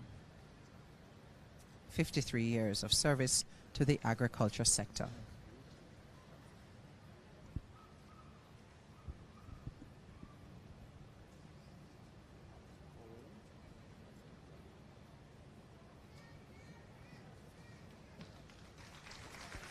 Wonderful to see And Mrs. now, Grice Mr. Basil receive that O'Connor award this morning. Dawkins. Warrant Officer Class 1 Alwyn Roy Forbes. Bishop Christine Marie Gooden Bengucci. Posthumous Award, Mr. Sean St. Aubin Gray. Dr. Myrna Haig Bradshaw. Posthumous Award, Mr. Leonard Percival Howell. Mr. Brandis Denham Jolly.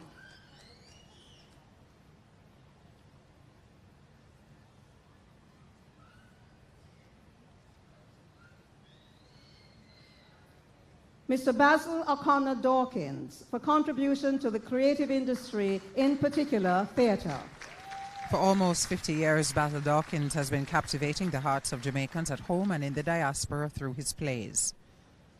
Some of the more popular plays, Champagne and Sky Juice, Feminine Justice. Warrant Officer Class 1 Alwyn Roy Forbes for service to the Jamaica Defence Force.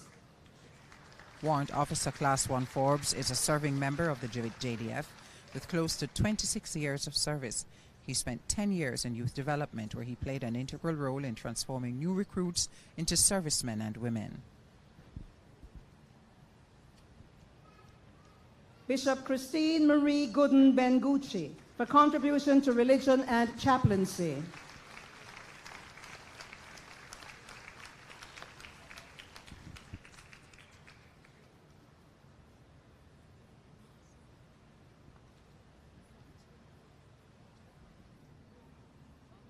Posthumous Award for Mr. Sean St. Aubin Gray, Justice of the Peace, for exemplary and committed service to the public sector and community development. The insignia will be received by Ms. Kamei Garrix. Ms. Garrix receiving that award for Mr. Gray, who began his career in the public service at the Ministry of Transport and Works in the 1990s. His expertise took him to the Office of the Cabinet, where he was appointed Principal Director. Also serving in the Office of the Prime Minister and the Management Institute for National Development, MIND. The Governor General there sharing Dr. Myrna Haig Bradshaw for contribution to the arts, especially in the field of music. Myrna Haig Bradshaw is often referred to as Jamaica's first Lady of Jazz. Her career began in the mid-1960s, and she has appeared on stage with musicians such as Ernie Ranglin, Kenny Baker, Monty Alexander, Dean Fraser, among others. Posthumous Award, Mr. Leonard Percival Howell for pioneering the development of the Rastafari philosophy. The insignia will be received by his son, Mr. Billy Howell. Billy Howell there receiving that award for Leonard Howell, the first Rasta, as he is described as the most charismatic and successful of the first generation of Rastafari leaders. He's best known for establishing the first communal Rastafari settlement, Pinnacle, in Sligoville in St. Catherine. Mr. Brandis Denham Jolly for contribution to the Jamaican diaspora in Canada and for philanthropy.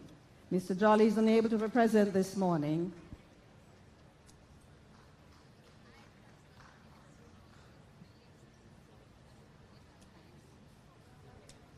George Samuel Johnson is now receiving his award.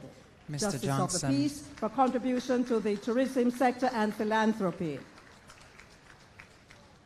And you see George Johnson walking off stage just now.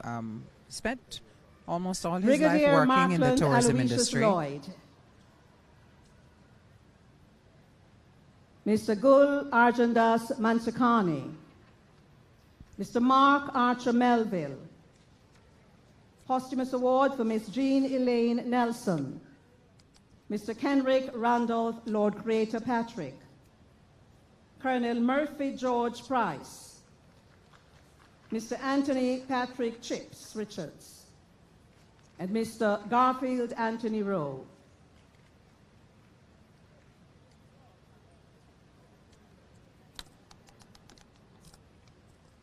Brigadier Markland Aloysius Lloyd for service to the Jamaica Defence Force. Brigadier Lloyd has dedicated 21 years of combined service to the JDF, first joining in February 1996 and later re-enlisting in August 2010. He currently serves as the Force Executive Mr. Officer. Gul Arjandas Mansukani, Justice of the Peace, for contribution to entrepreneurship and social development. Mr. Mansukani is Chief Executive Officer and co-founder of Pavilion Jewelers in Kingston, which has been in operation since 1986. Over the years, he has made several charitable donations to both government and non-governmental organizations.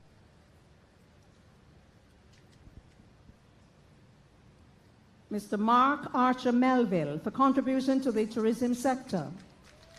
Mr. Melville is Chief Executive Officer for Chukka Caribbean Adventures Group, which has grown from a single tour providing their signature horseback ride and swim to now offering over 68 nature Posthumous adventure award destination for Miss experiences through Jean Jamaica. Elaine Nelson for contribution to Jamaica national women's football teams. The insignia will be collected by her cousin, Ms. Christine Lee Sang. Miss Lee Sang there receiving that award for Miss Jean Nelson, though not a starter on the field. Miss Nelson was a top striker for the development of Jamaica's football. Mr. Kenrick Randolph, Lord Creator Patrick, for contribution to the development of Jamaican music and for community service. Mr. Patrick, popularly known as Lord Creator, is a Trinidadian-born singer who made Jamaica his home in 1962. He describes himself as a ballad singer, noting that his music was influenced by ska, which was popular at the time. Among his first recordings done in Jamaica were Remember Ma and Pa, Evening News, and Independent Jamaica, which became a #1 hit song the year it was recorded. Colonel Murphy George Price, Medal of Honor for Meritorious Service and Justice of the Peace for service to the Jamaica Defence Force. Colonel Price has served the Jamaica Defence Force for more than 27 years as a commissioned officer. He has held several significant command appointments, including as infantry platoon commander, company commander, detachment commander, and battalion commander.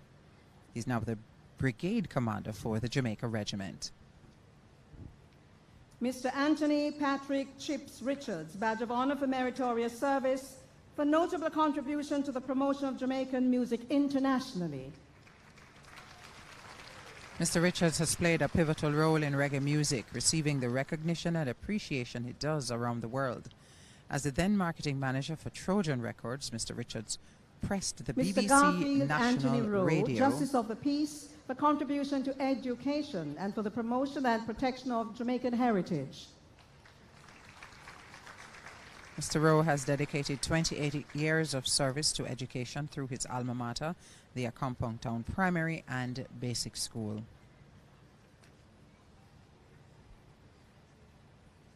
And now we continue the Order of Distinction Officer class.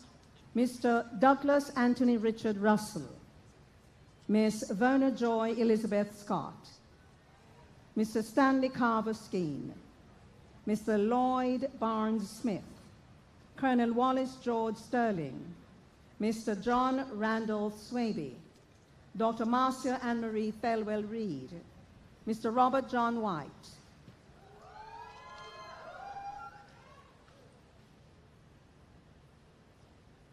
Mr. Douglas Anthony Richard Russell for service in the field of sports, particularly tennis. Mr. Russell has dedicated much of his life to the sport of tennis. He became the youngest national tennis champion at the age of 16 and is the only Jamaican to qualify and win matches at all Grand Slam championships between 1964 and Verna 1972. Joy Elizabeth Scott for service to the office of His Excellency the Governor General and staff and the public service. Ms. Scott is Special Advisor to the Governor General, His Excellency Sir Patrick Allen. She joined the staff at King's House in 2009. Mr. Stanley Carver Skeen, Justice of the Peace, for contribution to education, poor relief and community development. Mr. Skeen has given over 40 years of service to education, spending 33 years at Mayday High School in Manchester. Mr. Lloyd Barnes Smith for service in the fields of business, media, and community development. Lloyd B. Smith's involvement in local media spans 45 years. He's a political commentator and the chief executive officer of the Western Mirror newspaper. He's also the longest contributing columnist to the Jamaica Observer. Colonel Wallace George Sterling, Justice of the Peace for the promotion and protection of Jamaican heritage. Colonel Sterling is the longest sitting Maroon colonel in Jamaica, having been selected as leader of the Maroontown community in September 1995. Mr. John Randolph Swaby for pioneering work in film, technical production, promotion and development of the entertainment sector. Mr. Swaby has been the partner of choice for leading entertainment event producers at home and throughout the Caribbean region for decades. Dr. Marcia Anne-Marie Thelwell-Reed for contribution to academia, public health and health technology. Dr. Thelwell-Reed is an associate professor of public health at the University of Technology, who has given 39 years of sterling service to the field. Mr. Robert John White, Badge of Honor for long and faithful service, for contribution to the development of inner city communities and philanthropy. Mr. White started the San Mera Foundation in 2016 and through it has positively impacted over 300 lives from inner city communities such as Waterhouse, Painland, Majesty Gardens, Olympic Gardens and Cassia Park. Mrs. Nayana Sania Williams, Mr. Lloyd Williams, and Mrs. Geneva Veronica Williams Hibbert.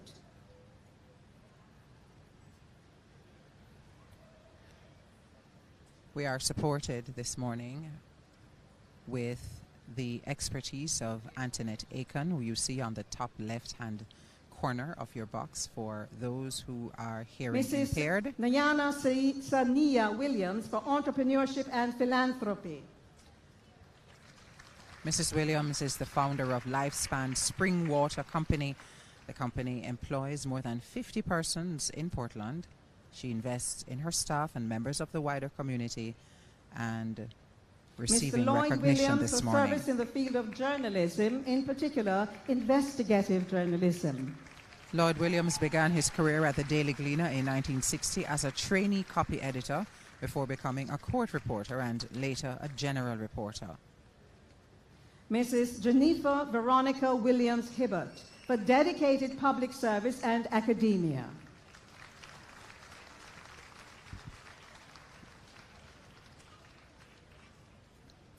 Mrs. Hibbert is the Vice President and Chief Operations and Projects Officer at Your the University of Excellency, sir, Technology, may I Jamaica. have your permission to have somebody who just arrived in the island from New Zealand, who has done outstanding work for this country, accept her award at this time. Mrs. Shelley Ann Fraser Price, a member of the Order of Distinction in the rank of Commander, for outstanding performance in the field of athletics at the international level. And a very warm welcome for Shelley Ann Fraser Price, who's captured the hearts of many, beginning as far back as 2008 at the Beijing Olympics, when she became the first Caribbean woman to win the 100 meters. Since then, the pocket rocket, as she is called, or the mummy rocket, has consistently lit up the track as a 5-time individual world champion and a 3-time Olympic gold medalist at the World Athletics Championships. Shelley Ann is one of the most decorated athletes in history, winning 10 gold and 4 silver medals. In 2013, she was voted the IAAF World Athlete of the Year.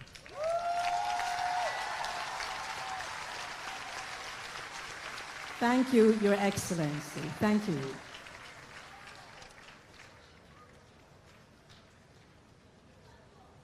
Superb music, amazing young people, a great Jamaican choir. The Jamaica Youth Chorale, JYC, is committed to the highest standards in the performance of choral music.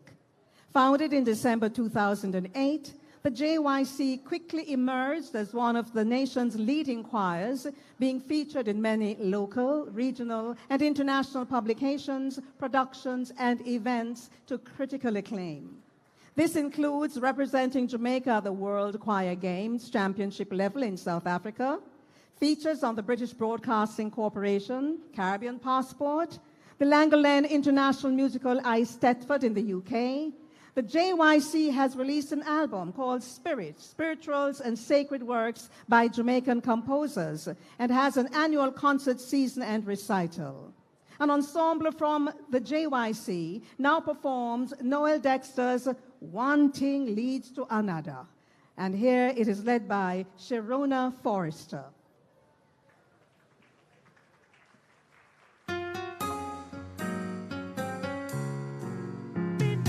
Come up by any high table. Me trust the Lord and me learn how to pray. And me work hard as me is able. And just do good to me neighbor each day. Me start out life with little buying and selling. It was so fast, oh Lord, it couldn't stop. And from that small and humble beginning, me move right up to own me own shop. One thing leads to another, so when fear and courage is gone, me just look over me shoulder, see where me coming from, and I find the strength to press on. The shop it stretch and taking the poor service, and the shopkeeper done was mistress me dear. And very soon I became a choir mistress and lead the choir singing loud and clear. Hallelujah. I started lending money like a banker to even those who don't call me them friends. But I just thank God and praise me Savior who blessed me that I have money feeling. One thing leads to another, so when fear and courage is gone, me just look over me shoulder, see where me coming from, and I find the strength to press on. And all the blessings will reach me, I share them, and the shop back on in a big Jamal class. So from shopkeeper, post mistress and banker, I am big teacher and I'm moving up fast. Believe me, one thing lead to another, and it is plain for everyone to see. And I am very, very proud to tell you that last week I was made a JP. One thing leads to another, so when fear and courage is gone, me just look over me shoulder, see where me coming from, and I find the strength to press on. So I am happy, I am never complaining, for when life opened up before me a door, I just thank God as I try to pass through it, but that door leads me to many more. So day by day me just a spread out and prosper, right here on this very spot. And I just thank God for his guidance, and I thank him for what I got. One thing leads to another, so when fear and courage is gone, me just look over me shoulder, see where me coming from, and I find the strength to press on. One thing leads to another, so when fear and courage is gone, me just look over me shoulder, see where me coming from.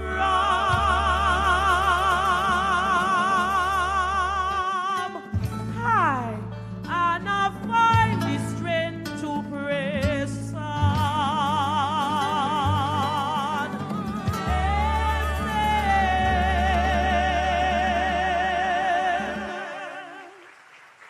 Sharona Forrester leading the Jamaica Youth Chorale in that spirited presentation done by Noel Dexter. One thing leads to another.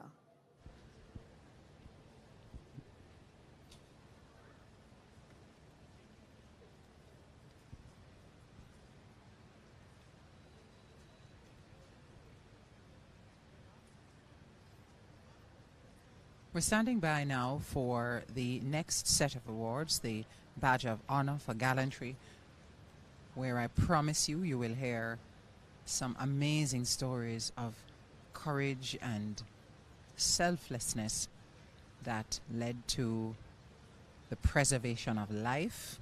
His Excellency, the Governor General, acting in accordance with the provisions of the National Honours and Awards Act, has been pleased, on the advice of the Prime Minister, to award the Badge of Honour to the following persons with effect from the 6th day of August 2022. The Badge of Honour for Gallantry.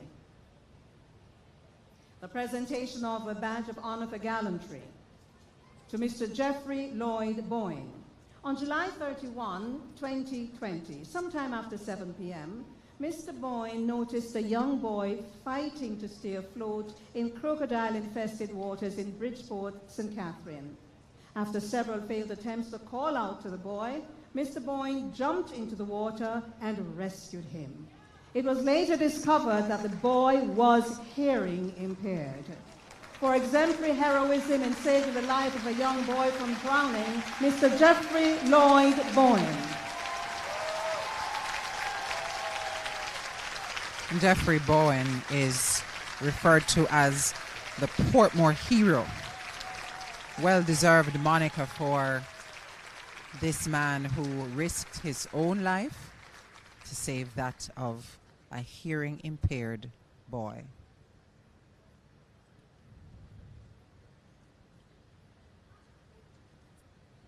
No doubt a very proud moment for Jeffrey and his family.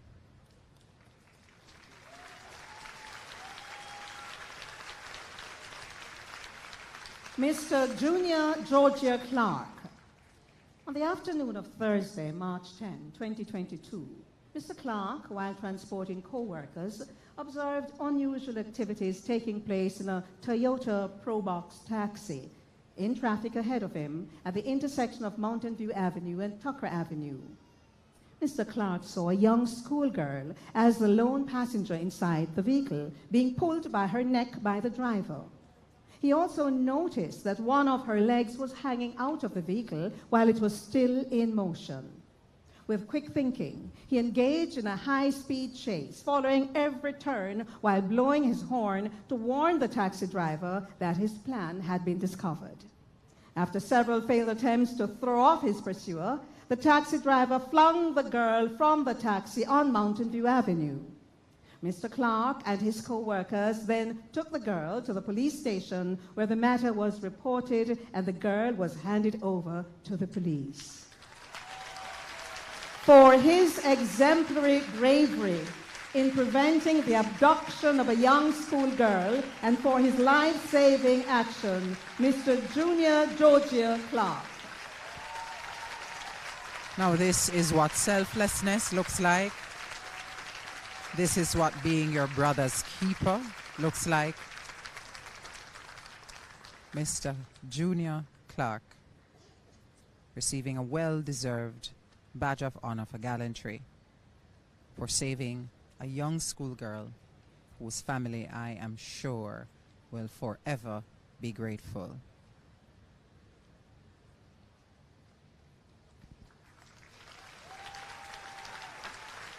Mr. Junior Clark received critical assistance from 3 work colleagues traveling with him in the vehicle who supported his action and also rendered assistance to the victim.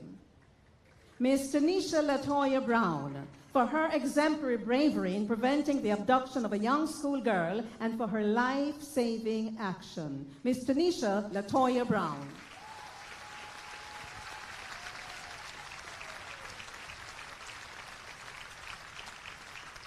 Miss Brown is one of the passengers who was in that vehicle with Junior Clark that afternoon, receiving an award for her support. Hillary Sutherland, for her exemplary bravery in preventing the abduction of a young schoolgirl and for her life-saving action. Miss Ashley Hillary Sutherland.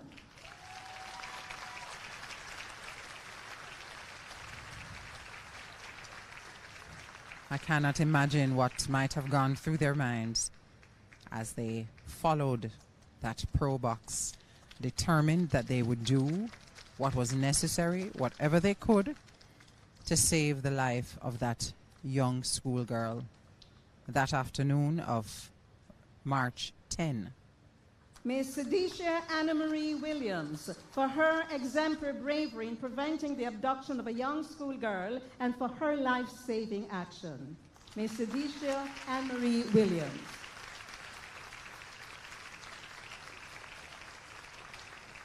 Miss Williams is another passenger who was in that vehicle that fateful afternoon. That vehicle driven by Junior Clark that helped to save the life of that Mr. schoolgirl. Winston Anthony Thorpe. On February 15, 2022, Mr. Thorpe and a companion saw a policeman lying on the ground. He approached the policeman to discover that he'd been shot the day before and had life-threatening injuries. Mr. Thorpe and his companion contacted the police station and stayed with the injured policeman until help arrived. For exemplary heroism in saving the life of a police officer, Mr. Winston Anthony Thorpe.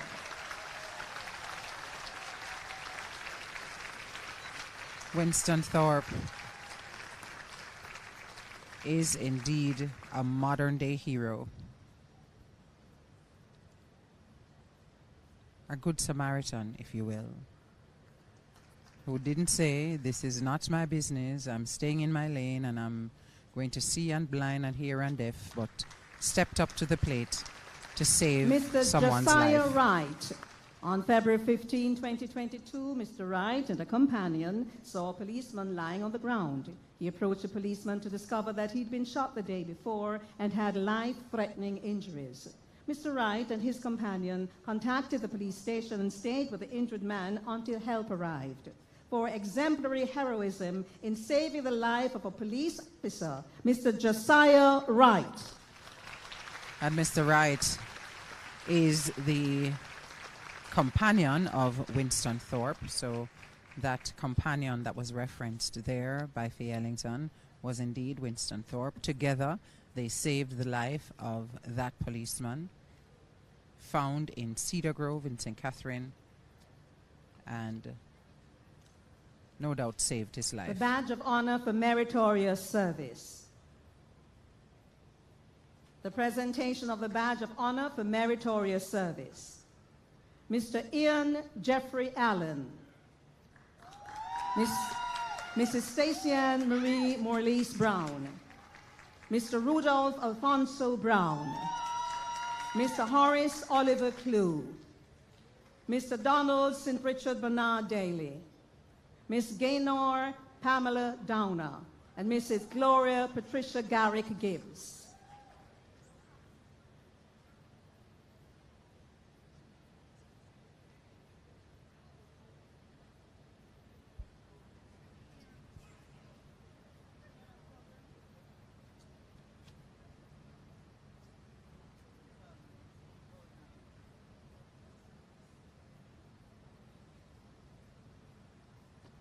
Mr. Ian Jeffrey Allen for contribution to journalism as a photojournalist. Ian Allen served the Gleaner Company Limited for 37 years.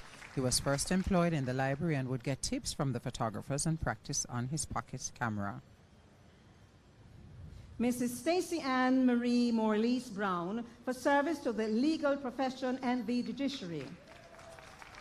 Stacey Ann Brown is credited with reorganizing the Court of Appeal to ensure greater efficiency in the operation of the court's registry. Mr. Rudolph Alfonso Brown for contribution to journalism as a photojournalist. Rudolph Brown started at the Gleaner Company 33 years ago. He has covered breaking news, numerous state visits, and even took shots in the eye of a hurricane aboard a Hurricane Hunter aircraft. Mr. Horace Oliver Clue for contribution to sports and community development.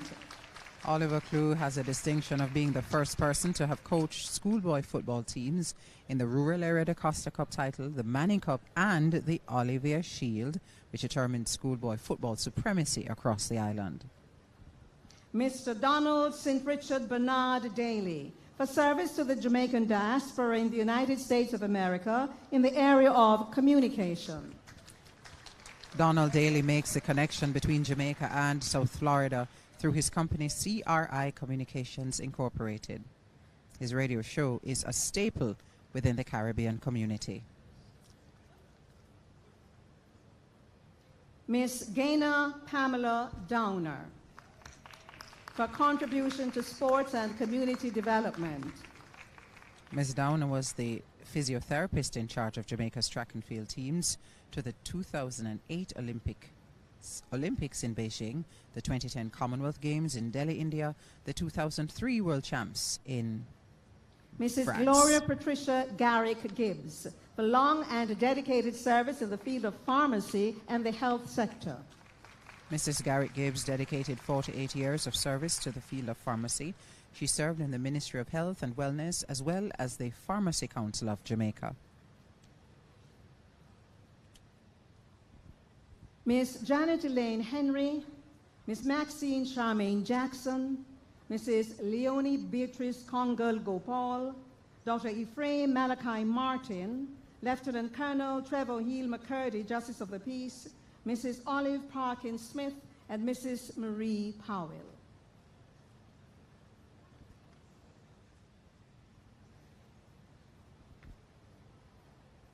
Miss Janet Elaine Henry, for 35 years of outstanding and dedicated service to the Jamaica Civil Aviation Authority. Janet Henry's distinguished career at the Jamaica Civil Aviation Authority spans 35 years. She is proud of her service, especially in the areas of recruitment and negotiation. Ms. Maxine Charmaine Jackson, for contribution to the legal system of Jamaica at the public bar. Maxine Jackson has given over 34 years of service to the public bar. She was instrumental in establishing Jamaica's mutual legal assistance networks in Europe, the US, and in Canada. Mrs. Leonie Beatrice Congal Gopal, for service to the agricultural sector. Leonie Gopal began her service with the Jamaica Agricultural Society in 1967. She served as typist, librarian, and executive secretary during her tenure. Dr. Ephraim Malachi Martin, for philanthropic service.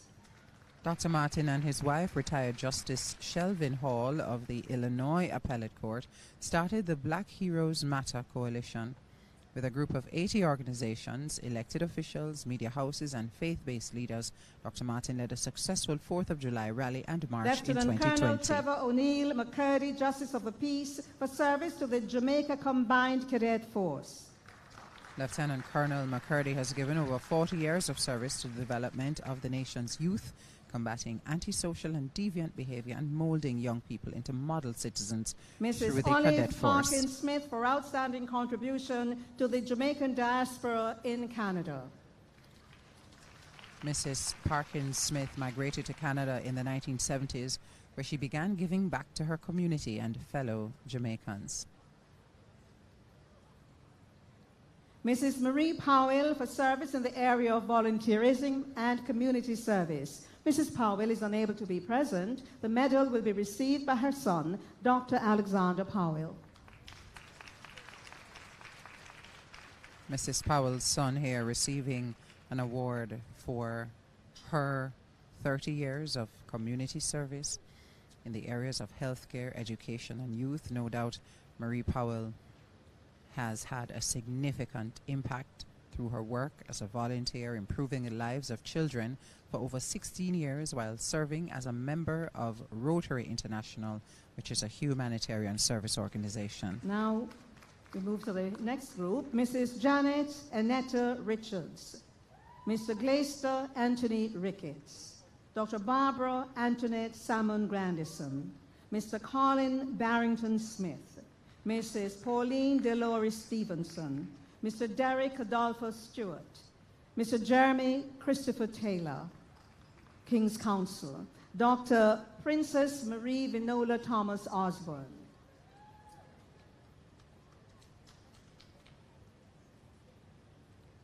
Mrs. Janet Annetta Richards, Justice of the Peace for Notable Community Development. An accomplished banker, Ms. Janet Richards is a passionate mentor to physically challenged children and seniors. She's currently the chairman of Janet Richards Foundation, a dream she was able to fulfill after leaving Scotiabank Jamaica Limited. Mr. Glaister Anthony Ricketts, Justice of the Peace, for outstanding contribution to the energy sector. Mr. Ricketts is a professional engineer and managing director of GAR Engineering Company, which provides mechanical engineering services to the mining, electricity, energy, and manufacturing Dr. Barbara sectors. Antoinette Salmon Grandison, for notable service to the public health sector. Dr. Grandison is an associate lecturer at the University of the West Indies. She single-handedly developed and pioneered the ENT department of the Cornwall Regional Hospital. Mr. Colin Barrington Smith, for outstanding contribution to preserving Jamaica's traditional folk culture and indigenous music. Colin Smith is president of the Louise Bennett Coverley Heritage Council, a charitable organization in Florida dedicated to the dissemination and preservation of Jamaica's cultural heritage. Mrs. Pauline Delores Stevenson, Justice of the Peace, for 40 years of distinguished service to education. Mrs. Stevenson received the Prime Minister's Medal of Appreciation for Service to Education in 2002 and won the Jamaica Teachers Association Golden Torch Award in 2003. Mr. Derek Adolfo Stewart, for over 40 years of service to the music industry and education. Mr. Stewart is a lecturer in the Drums and Percussion Department at the Edna Manley College of the Visual and Performing Arts. He was the first drummer to perform at the Jamaica Pegasus Hotel in Kingston, doing nightly cabaret Mr. Jeremy shows. Christopher Taylor, King's Counsel, for contribution to the legal system of Jamaica at the public bar. Mr. Taylor has dedicated more than 23 years of service to the public bar as a prosecutor. He was elevated to the rank of Queen's Counsel in 2020. Over the years, he has been instrumental in prosecuting high-profile matters, as well as making recommendations Princess for Marie legislative Vinola reform. Thomas Osborne, for outstanding contribution to the field of pharmacy, drug regulation. Dr. Osborne has given outstanding contribution to the field of pharmacy. Currently, she's a consultant in the Ministry of Health's Pharmaceutical and Standards and Regulations Division. Miss Winsome Antoinette Van Horn Christie, Dr. Clive Leopold Williams, Mr. Desmond Young.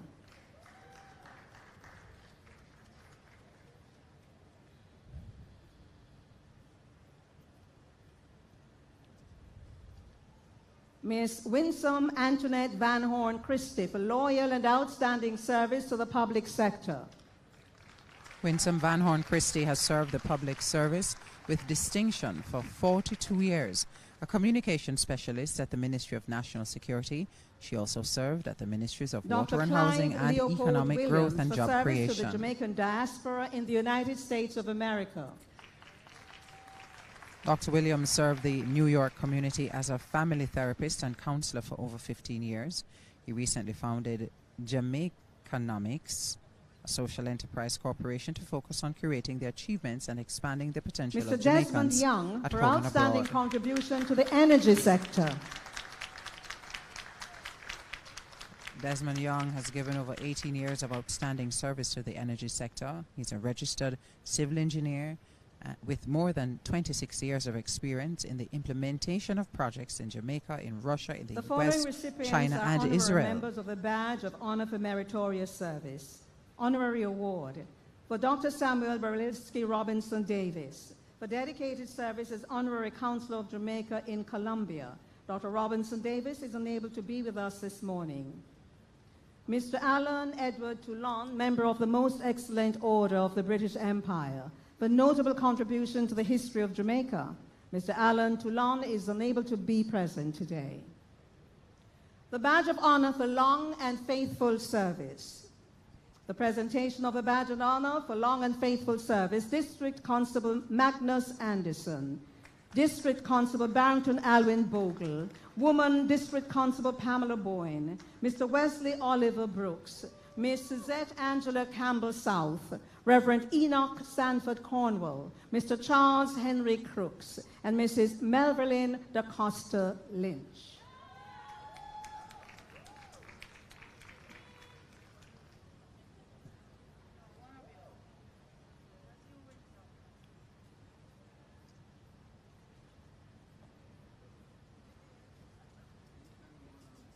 District Constable Magnus Anderson for sterling service of 38 years as a District Constable in the St. Andrews South Division. District Constable Anderson has served the Hunts Bay Police Station in St. Andrews South since his appointment in October 1983. District Constable Barrington Alwyn Bogle for over 30 years of sterling service as a District Constable in the Kingston Central Division. Throughout his tenure, D.C. Bogle has performed his duties at a very high standard. He's never been brought before the court to answer any charge of or Woman complaints. District Constable Pamela Boyne for sterling service of 31 years as a District Constable in the Amity Hall Division of St. James. D.C. Bowen is deeply Mr. involved Wesley in community Oliver development. Brooks for over 33 years of distinguished public service. A well-respected gentleman, a trusted bearer for the office of the Director of Public Prosecutions. Miss Suzette Angela Campbell South for over 40 years of service to education. Suzette Campbell South served as a classroom teacher, primary school principal, and research supervisor at the college level between 1981 and 2014. Reverend Enoch Sanford Cornwall for 60 years of distinguished service to religion. Bishop Cornwall is a dynamic minister of religion, a counselor, marriage officer, and author. He served as pastor to 39 churches across the island and overseer for 4 parishes. Mr. Charles Henry Crooks for over 50 years of distinguished service to national development. Charles Crooks has been chairman of Jamaica Electrical and Mechanical Engineers Limited since 1972. Mrs. Melverlyn da Costa Lynch for public service and community service. Mrs. Lynch is an office attendant in the Office of the Prime Minister who has served in the public sector for 22 years, known for going above and beyond the call of duty.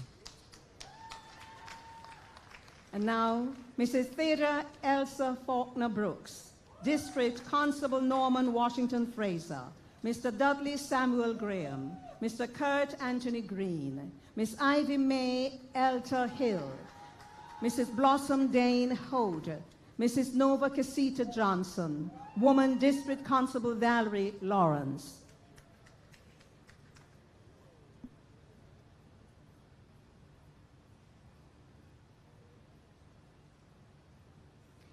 Mrs. Theda Elsa Faulkner Brooks for 36 years of service to education.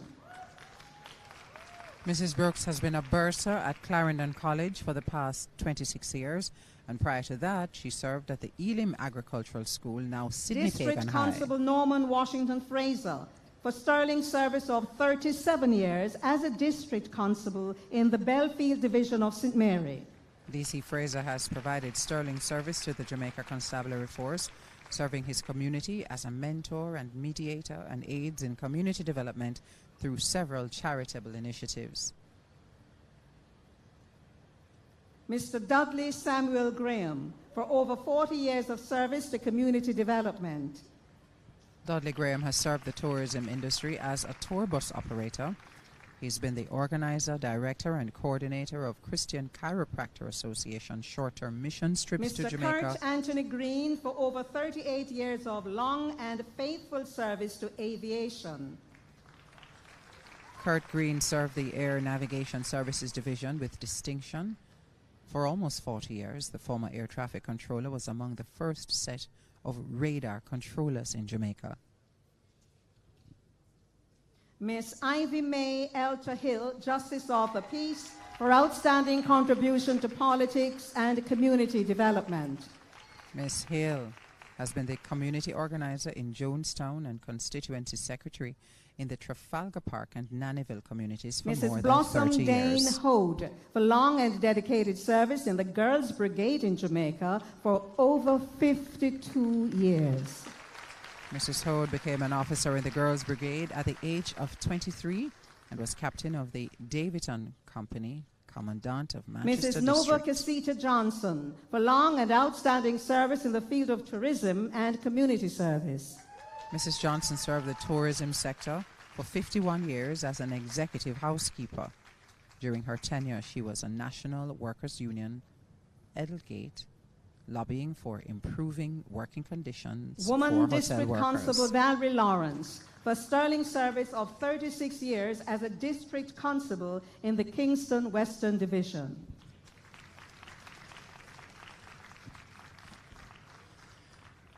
D.C. Lawrence was appointed to the Admiral Town Police in Western Kingston in 1986. And now, Mrs. Laura Maud Levy, Mrs. Luna Elaine Matthews, Mrs. Herma Cynthia McPherson, Ms. Karen Gail Miller, Mrs. Sandra Vern Miller Hall, Mr. Arlington Sylvester Myers Sr., District Constable Nigel Anthony Parks, and District Constable Lester Reed.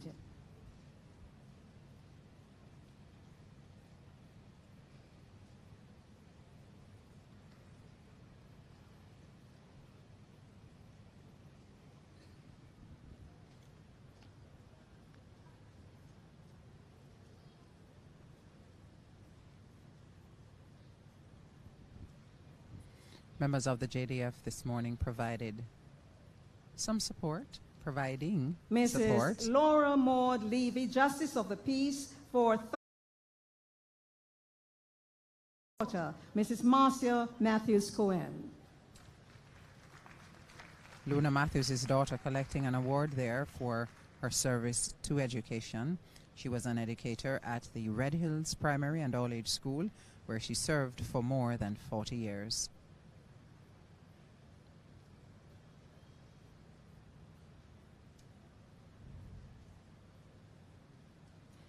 Mrs. Herma Cynthia McPherson for exemplary service and commitment to the development of Jamaica's education sector. Mrs. McPherson served in education for 38 years as a teacher and principal of the Whitehall Primary School in St. Thomas.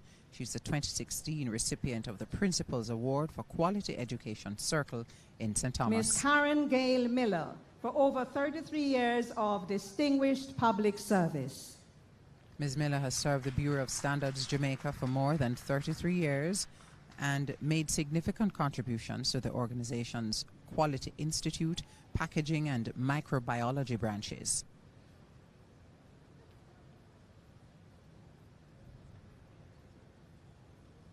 Mrs. Sandra Vern Miller Hall for community development. Sandra Miller Hall is an ambassador for the Governor General's I Believe initiative, which has provided support in the form of food, clothing, and shelter to many persons in need. Mr. Arlington Sylvester Myers Sr. for philanthropy.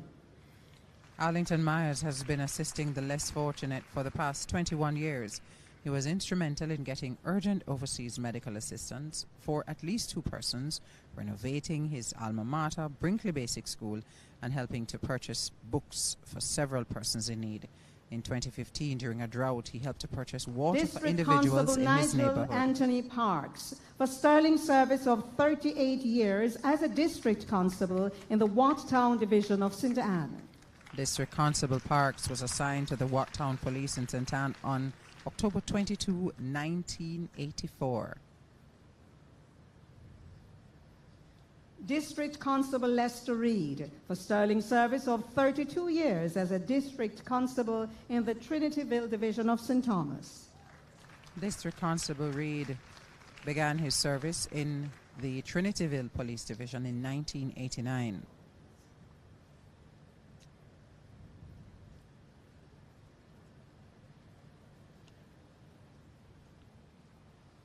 And now, Mr. Kenneth Albert Rose, Mrs. Claudette Rose Taylor Gale, Miss Ava Michelle Tomlinson, Mr. Carlton Vernal White, Mr. Delroy Augustus Williams, Mrs. Patience Dolores Williams. And again, we see here another member of the JDF supporting a recipient who needs additional help to come forward and to receive his award. Mr. Kenneth Albert Rose for outstanding contribution to community development. Mr. Rose has been a pillar of support in the Roehampton community in St. James since 1947.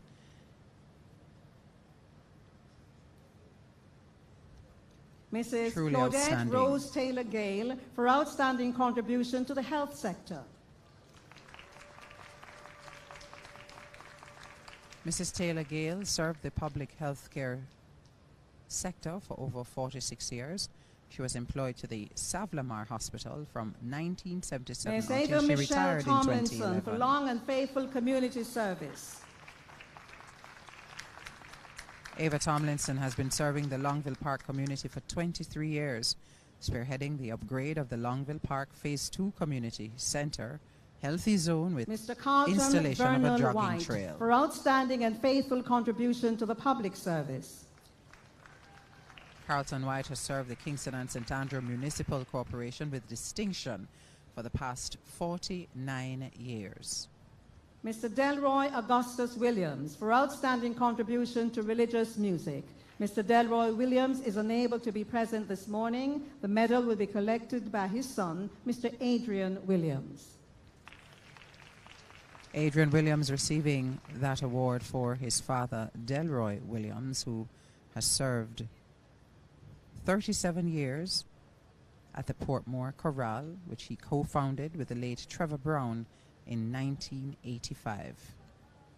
Mrs. Patience Dolores Williams for over 40 years of dedicated service to education and community development. Mrs. Williams is unable to be present this morning. The medal will be collected by her son, Dr. Roger Williams. Dr. Williams receiving that award for his mother, Patience Williams, who began her teaching career at Sawyers Elementary School in 1959, has had a very long career in education in St. James and in many other places, teaching at Tower Hill, All Age, Anchovy Primary School. Thank you, Your Excellency.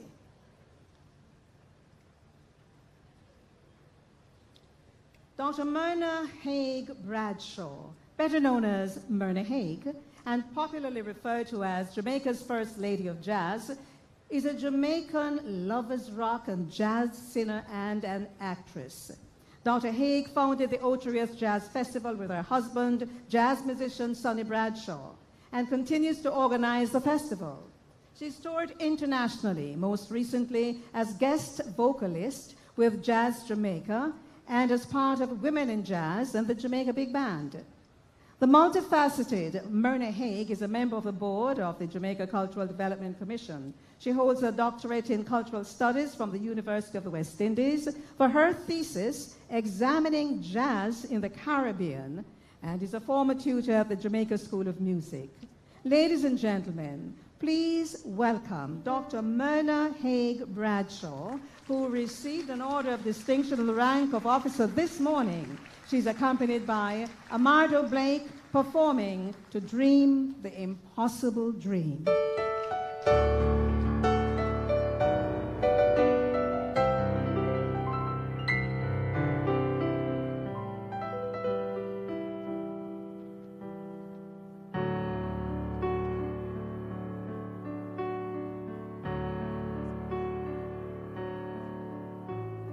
To dream the impossible dream, to fight the unbeatable foe,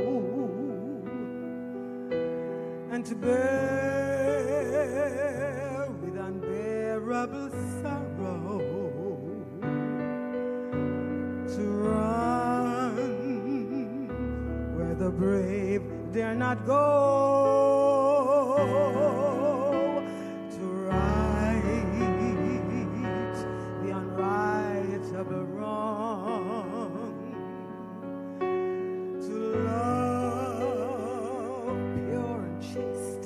from afar,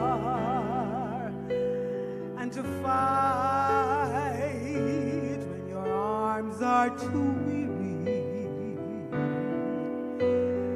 to reach the unreachable store. This is my quest, to follow that star, no matter how hopeless, no matter how far, and to fight for the right without question or pause, to be willing to march into hell for a heavenly cause. And I know if I'll only be true to this glorious quest, that my heart will lie peaceful and calm when I'm laid to my rest.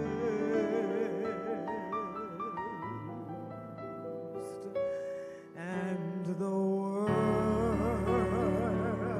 will be better for this, that one man scorned and covered with scars still strove with his last ounce of courage to reach the unreachable star. This is my quest, to follow that star, no matter how hopeless, no matter how far, and to fight for the right without question or pause, to be willing to march into hell for a heavenly cause. And I know if I'll only be true to this glorious quest, that my heart will lie peaceful and calm when I'm laid to my rest. And the world will be better for this, that one man scorned and covered with scars still strove with his last ounce of courage to reach, try and reach the unreachable star.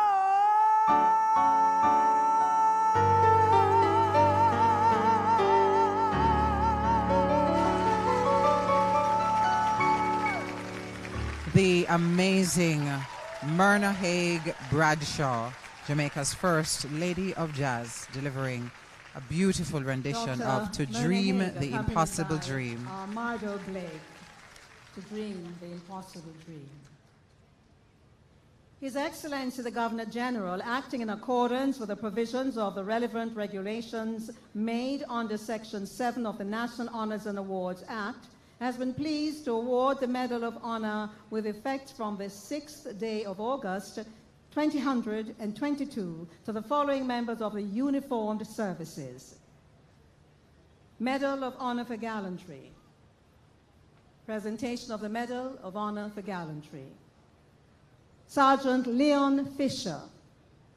The officer demonstrated dedication, commitment, and extraordinary courage in circumstances of extreme danger as he pursued a suspect who was considered Jamaica's most wanted man and who was heavily armed during an operation in St. James on the 28th of April 2018. Even though injured by the suspect, Sergeant Fisher made conscious decisions and supported the team throughout the operations, including using his body as a human shield to safely remove persons, including an 18-month-old baby, from nearby apartments. Sergeant Leon Fisher. What an inspirational story. This young man, Sergeant Fisher, putting himself on the line, putting his life in danger, injured, and still having the presence of mind to carry out his duties above and beyond the call of duty, I must say.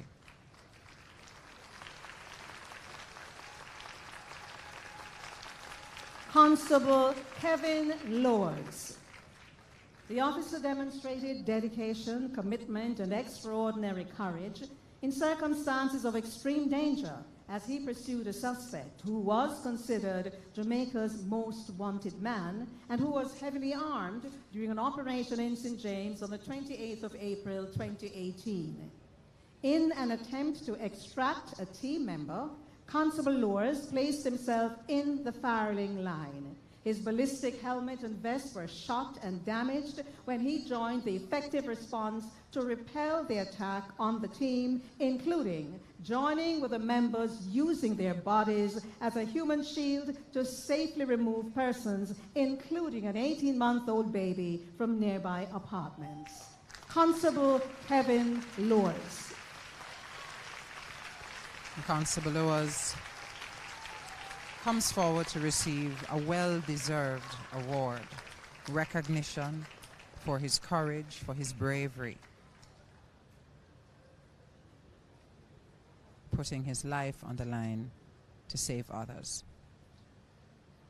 The badge of honor for gallantry.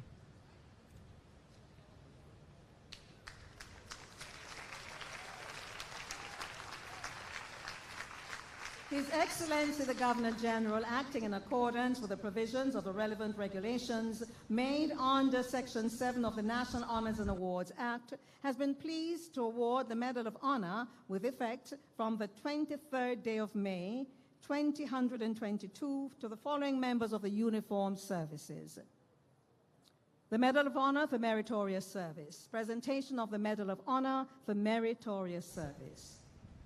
Jamaica Defense Force. Brigadier Markland Aloysius Lloyd. Warrant Officer Class 1, Christopher Livingston Allen. Warrant Officer 1, Robert Anthony Silence. And Sergeant Dwayne Augustus Clayton. Sergeant Clayton is unable to be present this morning.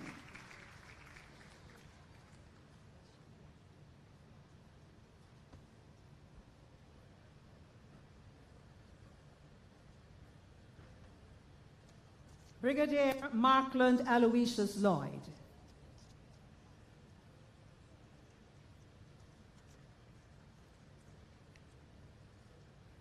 Brigadier Lloyd, receiving a Medal of Honor for Meritorious Service, having served the Jamaica Defense Force for 28 years.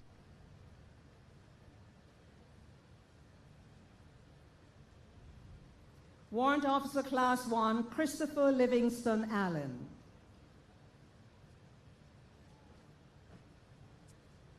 Warrant Officer 1, Christopher Allen, receiving an award for 32 years of service to the JDF.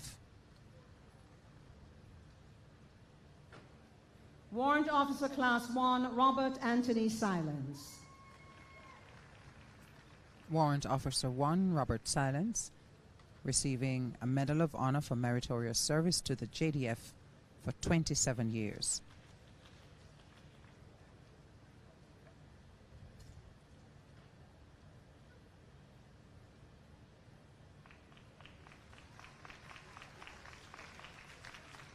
The Jamaica Constabulary Force.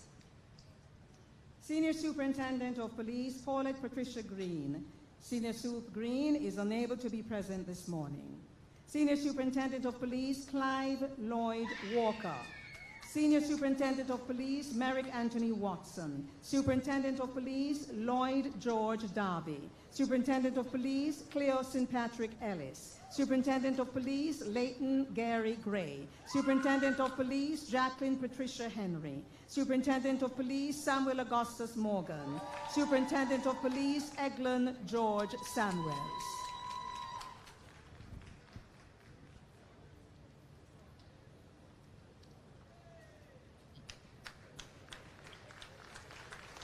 Resplendent in their ceremonial uniforms this morning, members of the Jamaica Constabulary Force. Senior Superintendent of Police Clive Lloyd A. Walker. Senior Superintendent Walker receiving his award for meritorious service to the Jamaica Constabulary Force for 34 years.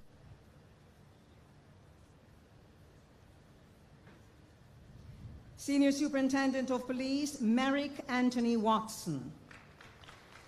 SSP Watson, with 31 years of service under his belt.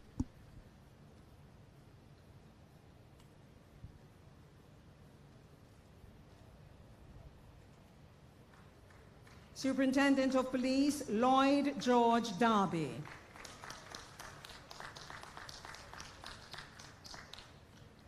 SSP Lloyd Darby, among the members of the Jamaica Constabulary Force receiving an award for meritorious service this morning. Superintendent of Police Cleo St. Patrick Ellis.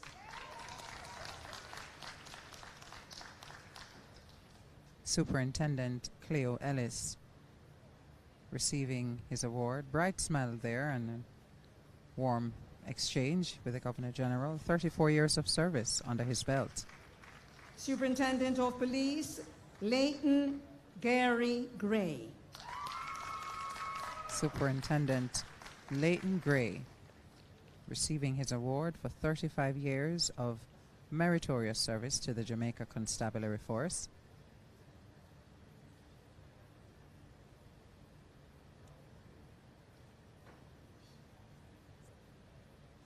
Superintendent of Police Jacqueline Patricia Henry. Superintendent Jacqueline Henry stepping forward to receive a much-deserved Medal of Honor for meritorious service to the Jamaica Constabulary Force.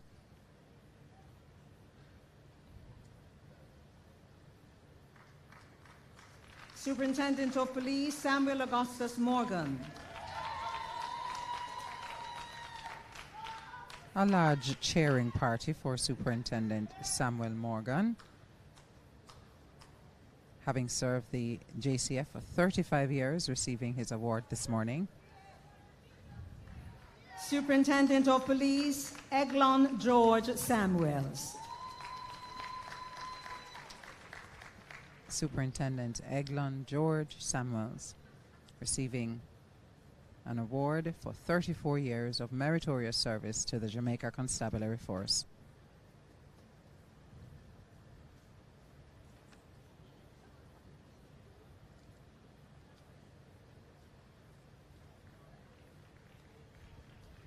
Superintendent of Police Howard Alexander Simmons, Superintendent of Police Beresford Bernardo Williams, Deputy Superintendent of Police Linton James Bailey, Deputy Superintendent of Police Marlene Isabel Bailey, Deputy Superintendent of Police Horace Luarls Forbes, Deputy Superintendent of Police Donald Wayne Francis, Deputy Superintendent of Police Radcliffe Ivan Gordon, Deputy Superintendent of Police Leighton Ford Blackstock.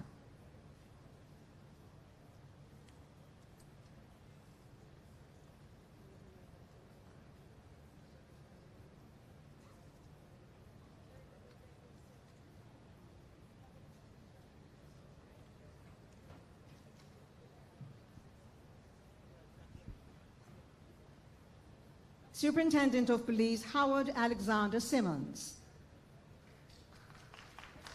Superintendent Simmons has served the JCF for 35 years.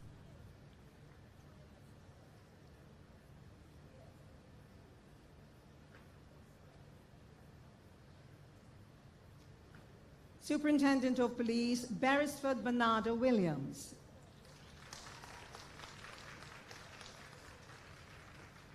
Superintendent Williams, with 37 years of service to the JCF.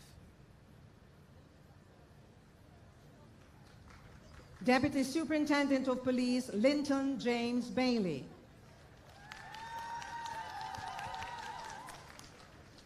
Deputy Superintendent Linton Bailey has served the JCF for 38 years. Deputy Superintendent of Police Marlene Isabel Bailey. DSP Marlene Bailey, with 28 years of service to her credit, receiving an award for meritorious service this morning. Deputy Superintendent of Police Horace Luarls Forbes. Deputy Superintendent Horace Forbes, receiving an award for his 31 years of service to the Jamaica Constabulary Force. Deputy Superintendent of Police Donald Wayne Francis. DSP Donald Francis, a very tall gentleman, receiving his award for 33 years of service to the Jamaica Constabulary Force. Deputy Superintendent of Police Ratcliffe Ivan Gordon. Deputy Superintendent Radcliffe Gordon, receiving an award for 18 years of service to the JCF. Deputy Superintendent of Police Leighton Ford Blackstock. DSP Leighton Blackstock, receiving an award for his 38 years of service to the Jamaica Constabulary Force.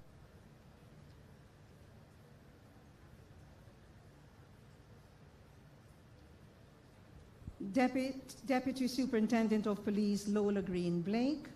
Deputy Superintendent of Police St. George Jackson.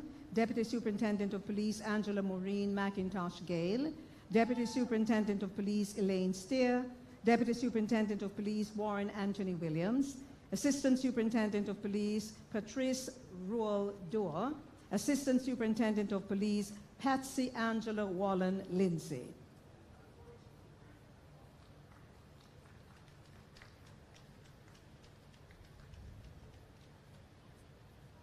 So good to see members of our security forces, our uniformed groups, who serve this country with distinction in many instances, in less than ideal Superintendent circumstances. Of Police Lola Green Blake.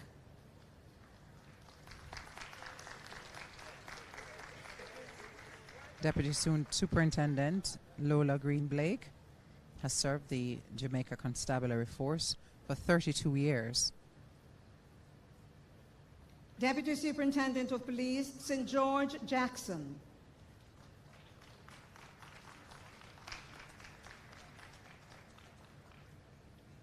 DSP St. George Jackson has served the JCF for 25 years. Deputy Superintendent of Police Angela Maureen McIntosh Gale. DSP Angela McIntosh Gale, with a very loud cheering party this morning, celebrating her as she receives an award for 29 years of meritorious service to the JCF. Deputy Superintendent of Police Elaine Steer. DSP Elaine Steer, receiving that award for 34 years of service to the JCF.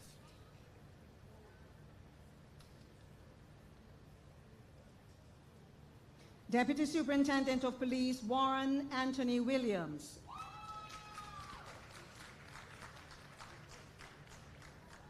Deputy Superintendent Williams, with 21 years of service, receiving an award this morning. Assistant Superintendent of Police Patrice Roel Dua.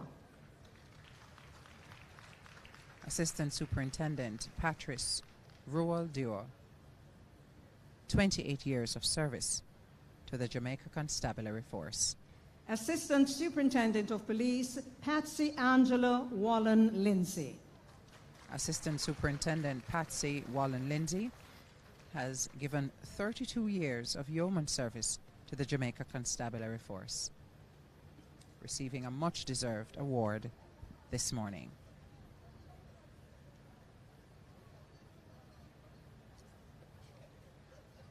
Department of Correctional Services. Overseer Errol Anthony Blackwood, Overseer Basil Seymour Gilmore, Overseer Howard Bernard Henderson, Overseer Derek Anthony Hunter, Overseer Paris St. Patrick Lawrence, Overseer Eileen Carroll Officer, Overseer Horace Lee Thompson. Overseer Errol Anthony Blackwood.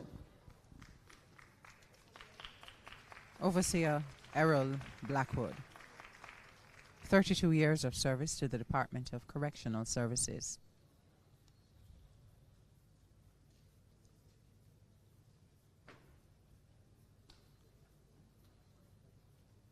Overseer Basil Seymour Gilmore.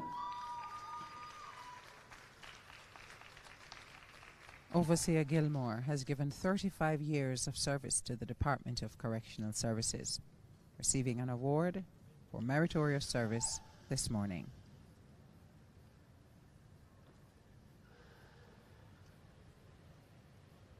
Overseer Howard Bernard Henderson.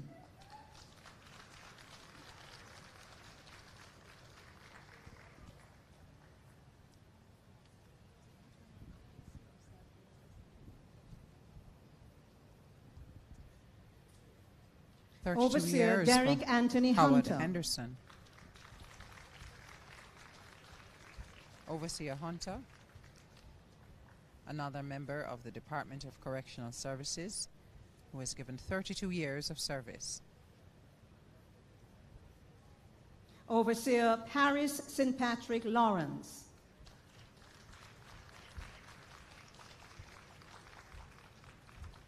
Overseer Lawrence has given 39 years of service to the Department of Correctional Services. Overseer Eileen Carroll Officer.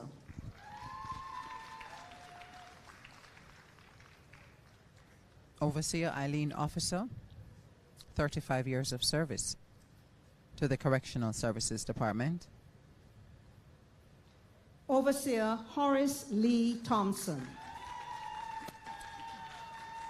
Horace Lee Thompson, another member of the Department of Correctional Services, who was given many years of service, 39 years in fact.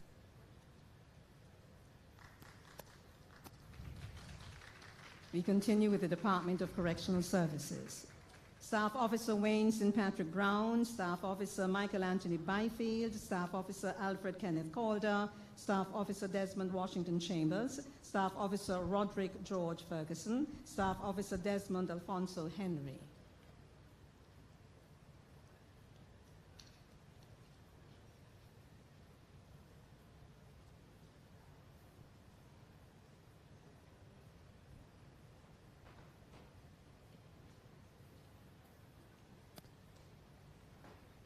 Staff Officer Wayne St. Patrick Brown. Staff Officer Wayne Brown, receiving an award for 34 years of service to the Department of Correctional Services.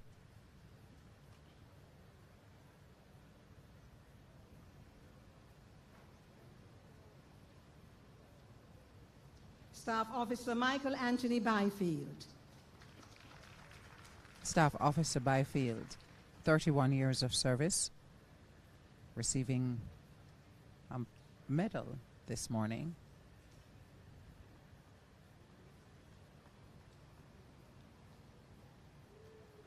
Staff Officer Alfred Kenneth Calder. Medal of Honor also for Staff Officer Alfred Calder, who was given 30 years of service to the Correctional Services Department.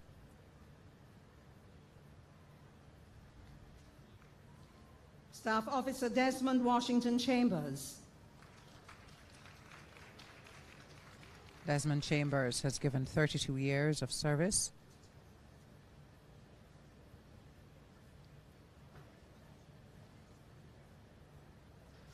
Staff Officer Roderick George Ferguson. 35 years of service from Staff Officer Roderick Ferguson.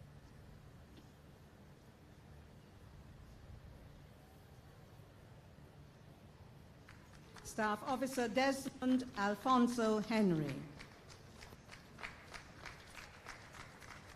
Desmond Henry, another member of the Department of Correctional Services who has given more than 30 years of service.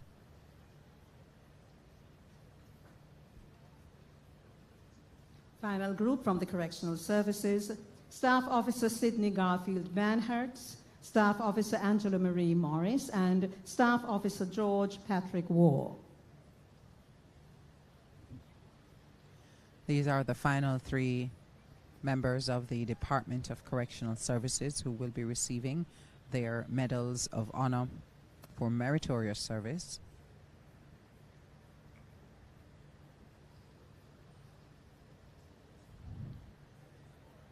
Staff Officer Sidney Garfield Manhertz. Staff Officer Sidney Manhertz, with 35 years of service, receiving his award.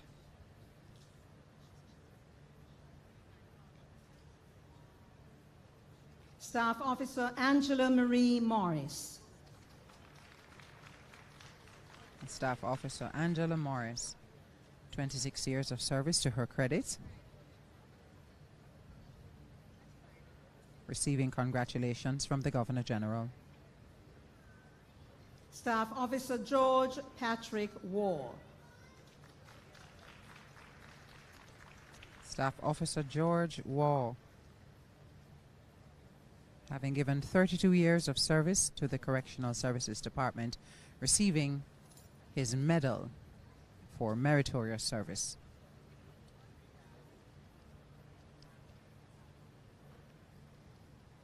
And now the Jamaica Fire Brigade for their medals for meritorious service. Superintendent Gary Anthony Morgan. Superintendent Morgan is unable to be present this morning. Deputy Superintendent Rowan O'Neill Powell, Assistant Superintendent Ronald David Blissett, Assistant Superintendent William Alexander Dixon, Assistant Superintendent Garnet Alton Dowse, Assistant Superintendent Damian Carl Johnson, Assistant Superintendent Royal Enix Knight, Assistant Superintendent Wade Alistair McDermott, Assistant Superintendent Donovan McLaren. Assistant Superintendent McLaren is unable to be present this morning. Assistant Superintendent Everett Claude Montague. The first group of members from the Jamaica Fire Brigade who are here to receive their Medal of Honor for meritorious service.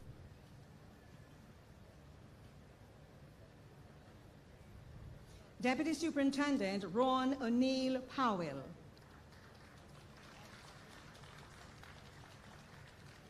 Deputy Superintendent Powell has served the Jamaica Fire Brigade for 23 years. Assistant Superintendent Ronald David Blissett. Assistant Superintendent Blissett, 24 years of service to the Jamaica Fire Brigade.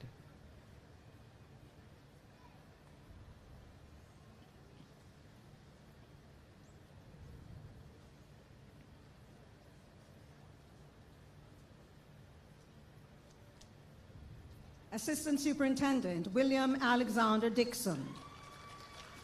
Assistant Superintendent William Dixon.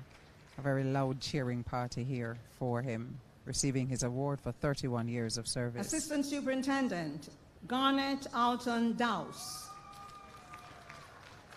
Assistant Superintendent Garnet Dowse, 26 years of service to the Jamaica Fire Brigade. Assistant Superintendent Damian Carl Johnson. Assistant Superintendent Johnson, 27 years of service to the Fire Brigade. Assistant Superintendent Worrell Enix Knight. Another member of the Jamaica Fire Brigade being recognized for 27 years of service, Assistant Superintendent Worrell Knight.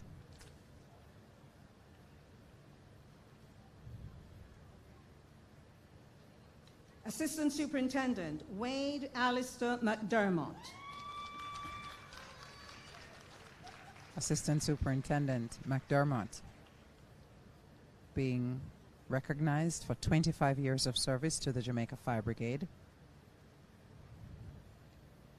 Assistant Superintendent Everett Claude Montague. Assistant Superintendent Everett Montague, 26 years of service as well.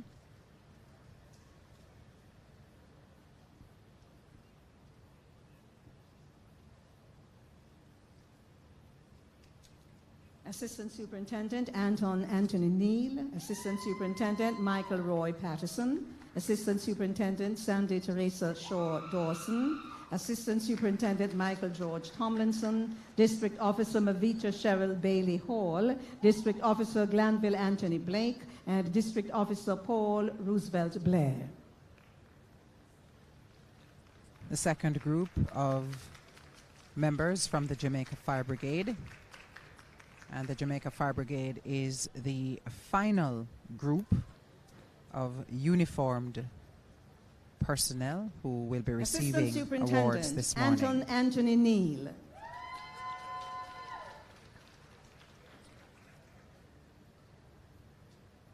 Assistant Superintendent Neal here receiving his award for 26 years of service. Assistant Superintendent Michael Roy Patterson. Assistant Superintendent Patterson celebrated for 25 years of service to the Jamaica Fire Brigade.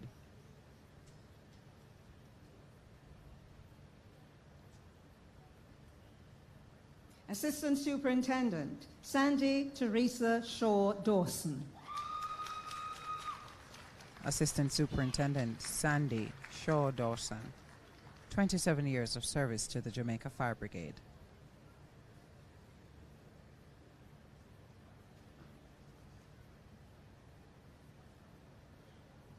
Assistant Superintendent Michael George Tomlinson. Assistant Superintendent Michael Tomlinson receiving his award for 26 years of service to the Fire Brigade.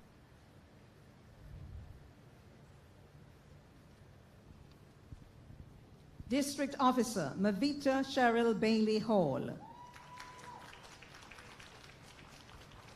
District Officer Mavita Bailey Hall, 27 years of service.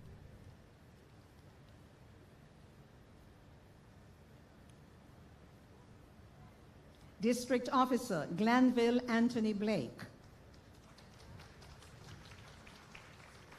For his 32 years of service, District Officer Glanville Blake receives his Medal of Honor for meritorious service. District Officer Paul Roosevelt Blair. District Officer Blair, 27 years of service to the Jamaica Fire Brigade.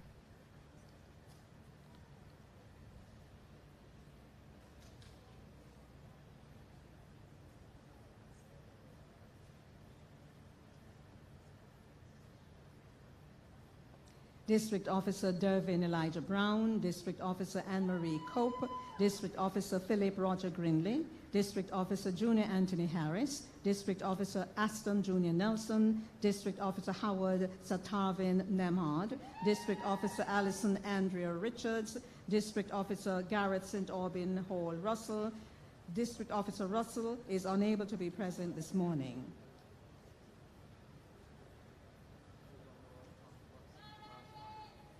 We're almost at the end of these awards, the National Honours and Awards 2022, the ceremony of investiture and presentation here at King's House.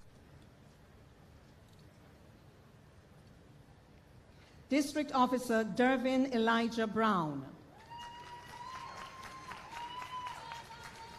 District Officer Dervin Brown, for his 32 years of service to the Jamaica Fire Brigade, receiving his Medal of Honor. District Officer Anne-Marie Cope. District Officer Cope, for 27 years of service.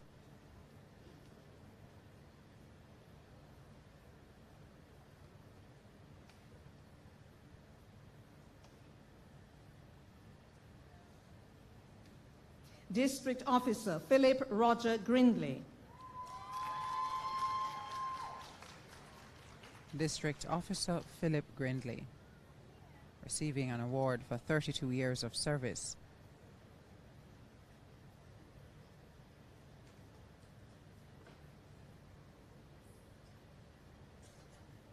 District Officer Junior Anthony Harris. District Officer Junior Harris, with 27 years of service under his belt, receiving his Medal of Honor.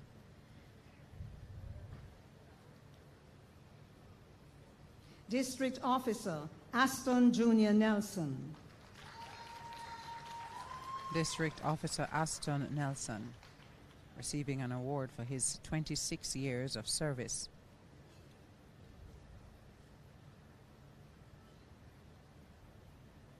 District Officer Howard Satarvin Nemhard.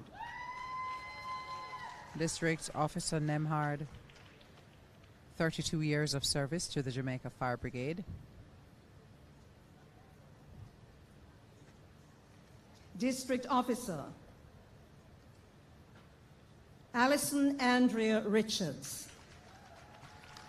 District Officer Alison Andrea Richards, 27 years of service.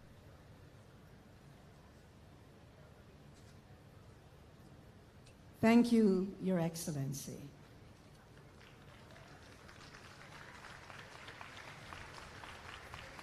Ladies and gentlemen, this concludes the presentation of the 2022 National Honours and Awards Ceremony of Investiture.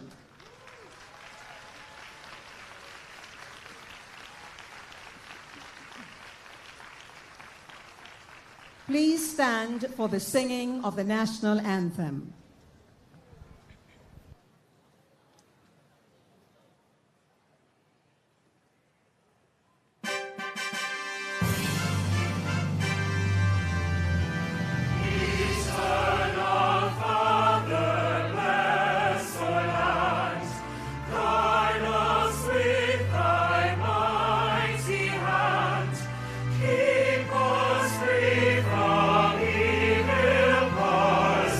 Be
standing. Please remain standing for the departures of their Excellencies, the Governor General and the Most Honorable Lady Allen. And with that, we get ready to close this broadcast of the 2022 Ceremony of Investiture and Presentation of National Honors and Awards. We have been coming to you live from King's House. It is, of course, National Heroes Day, a wonderful tradition that means so much, not just to Jamaicans who receive these national honors and awards every year. The Prime Minister and the Most Honorable Mrs. Holness will be making their way over to the recipients to greet them. We're asking that guests remain in their seats so the Prime Minister can greet the recipients in an orderly fashion. Guests should also refrain from impeding movement to the ceremonial platform in the event that photographs will be taken until the dignitaries depart the area. We hope that you'll assist us in cooperating with this. And some instructions there from the orator this morning has been Faye Ellington. And for much of these presentations, you would have seen Antoinette Aiken, who is the holder of an Order of Distinction in the officer class. The excellencies are now leaving the ceremonial area, and the Prime Minister and Mrs. Holness are now making their way to greet the recipients. It has been an honor and distinct pleasure to serve you this morning as your orator. I am Faye Ellington. Thank you, ladies and gentlemen. Please remain in your seats. And as Faye Ellington closes out, let me also say thank you again to Antoinette Aiken, who provided support, sign language support this morning on screen for our viewers, members of the hearing impaired community. And the production of this morning's presentation, the television production, has been led and managed by the Jamaica Information Service, the television department. The JIS, under the leadership of the Acting Chief Executive Officer, Ms. Enthrose Campbell. We do see the Prime Minister greeting Emmy Award-winning actress Sheryl Lee Ralph as the Prime Minister goes through that area of recipients, greeting them and no doubt congratulating them.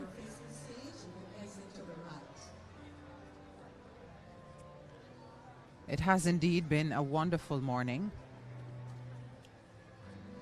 Being together, these awards have been done virtually over the last 2 years. So this is the first time since 2019 we are back at King's House, being able to see each other and to really give the kind of support that our award recipients deserve. We're standing by to close out this broadcast. We have been coming to you live from King's House in St. Andrew in Kingston, Jamaica. It is, of course, Heroes Day, so if you missed my greeting, my wish at the start of this broadcast, happy Heroes Day to Jamaicans here and abroad, those watching on JIS's website, jis.gov.jm.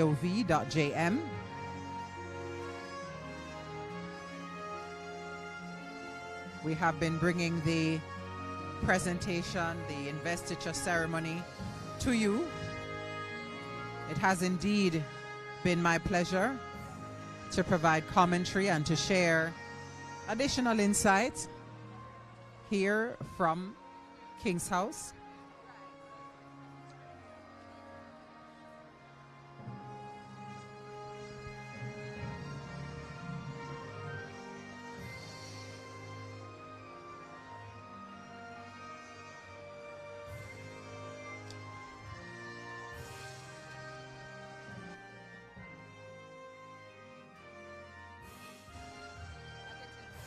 So we're standing by to do a couple of interviews.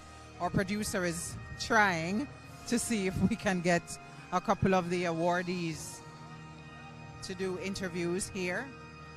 It is a little bit of a crush. If you can see on your screen, we have several of the recipients who we're trying to get. You know, persons are milling around, naturally so, to greet each other.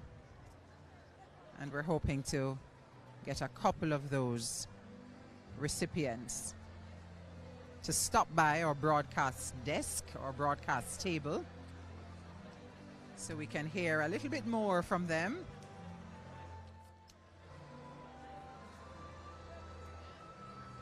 But of course, the Prime Minister continues to greet the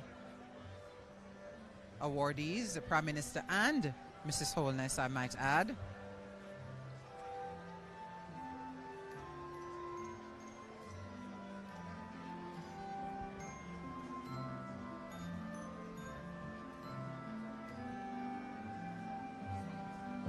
We see the Prime Minister there greeting a recipient of an award this morning. There were 221 recipients this morning receiving awards across a range of fields and disciplines. The award ceremony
an interview. Waiting on that signal from the team to go ahead.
How do bills become law in Jamaica?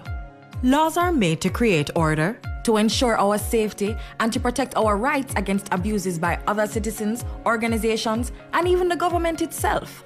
A bill is a proposal for either a new law or for a change to an existing law. Jamaica's parliament is responsible for making our laws, And that responsibility is shared between two houses, there are 21 parliamentarians appointed from both political parties to the upper house, also known as the Senate. And there are 63 members of parliament that we, the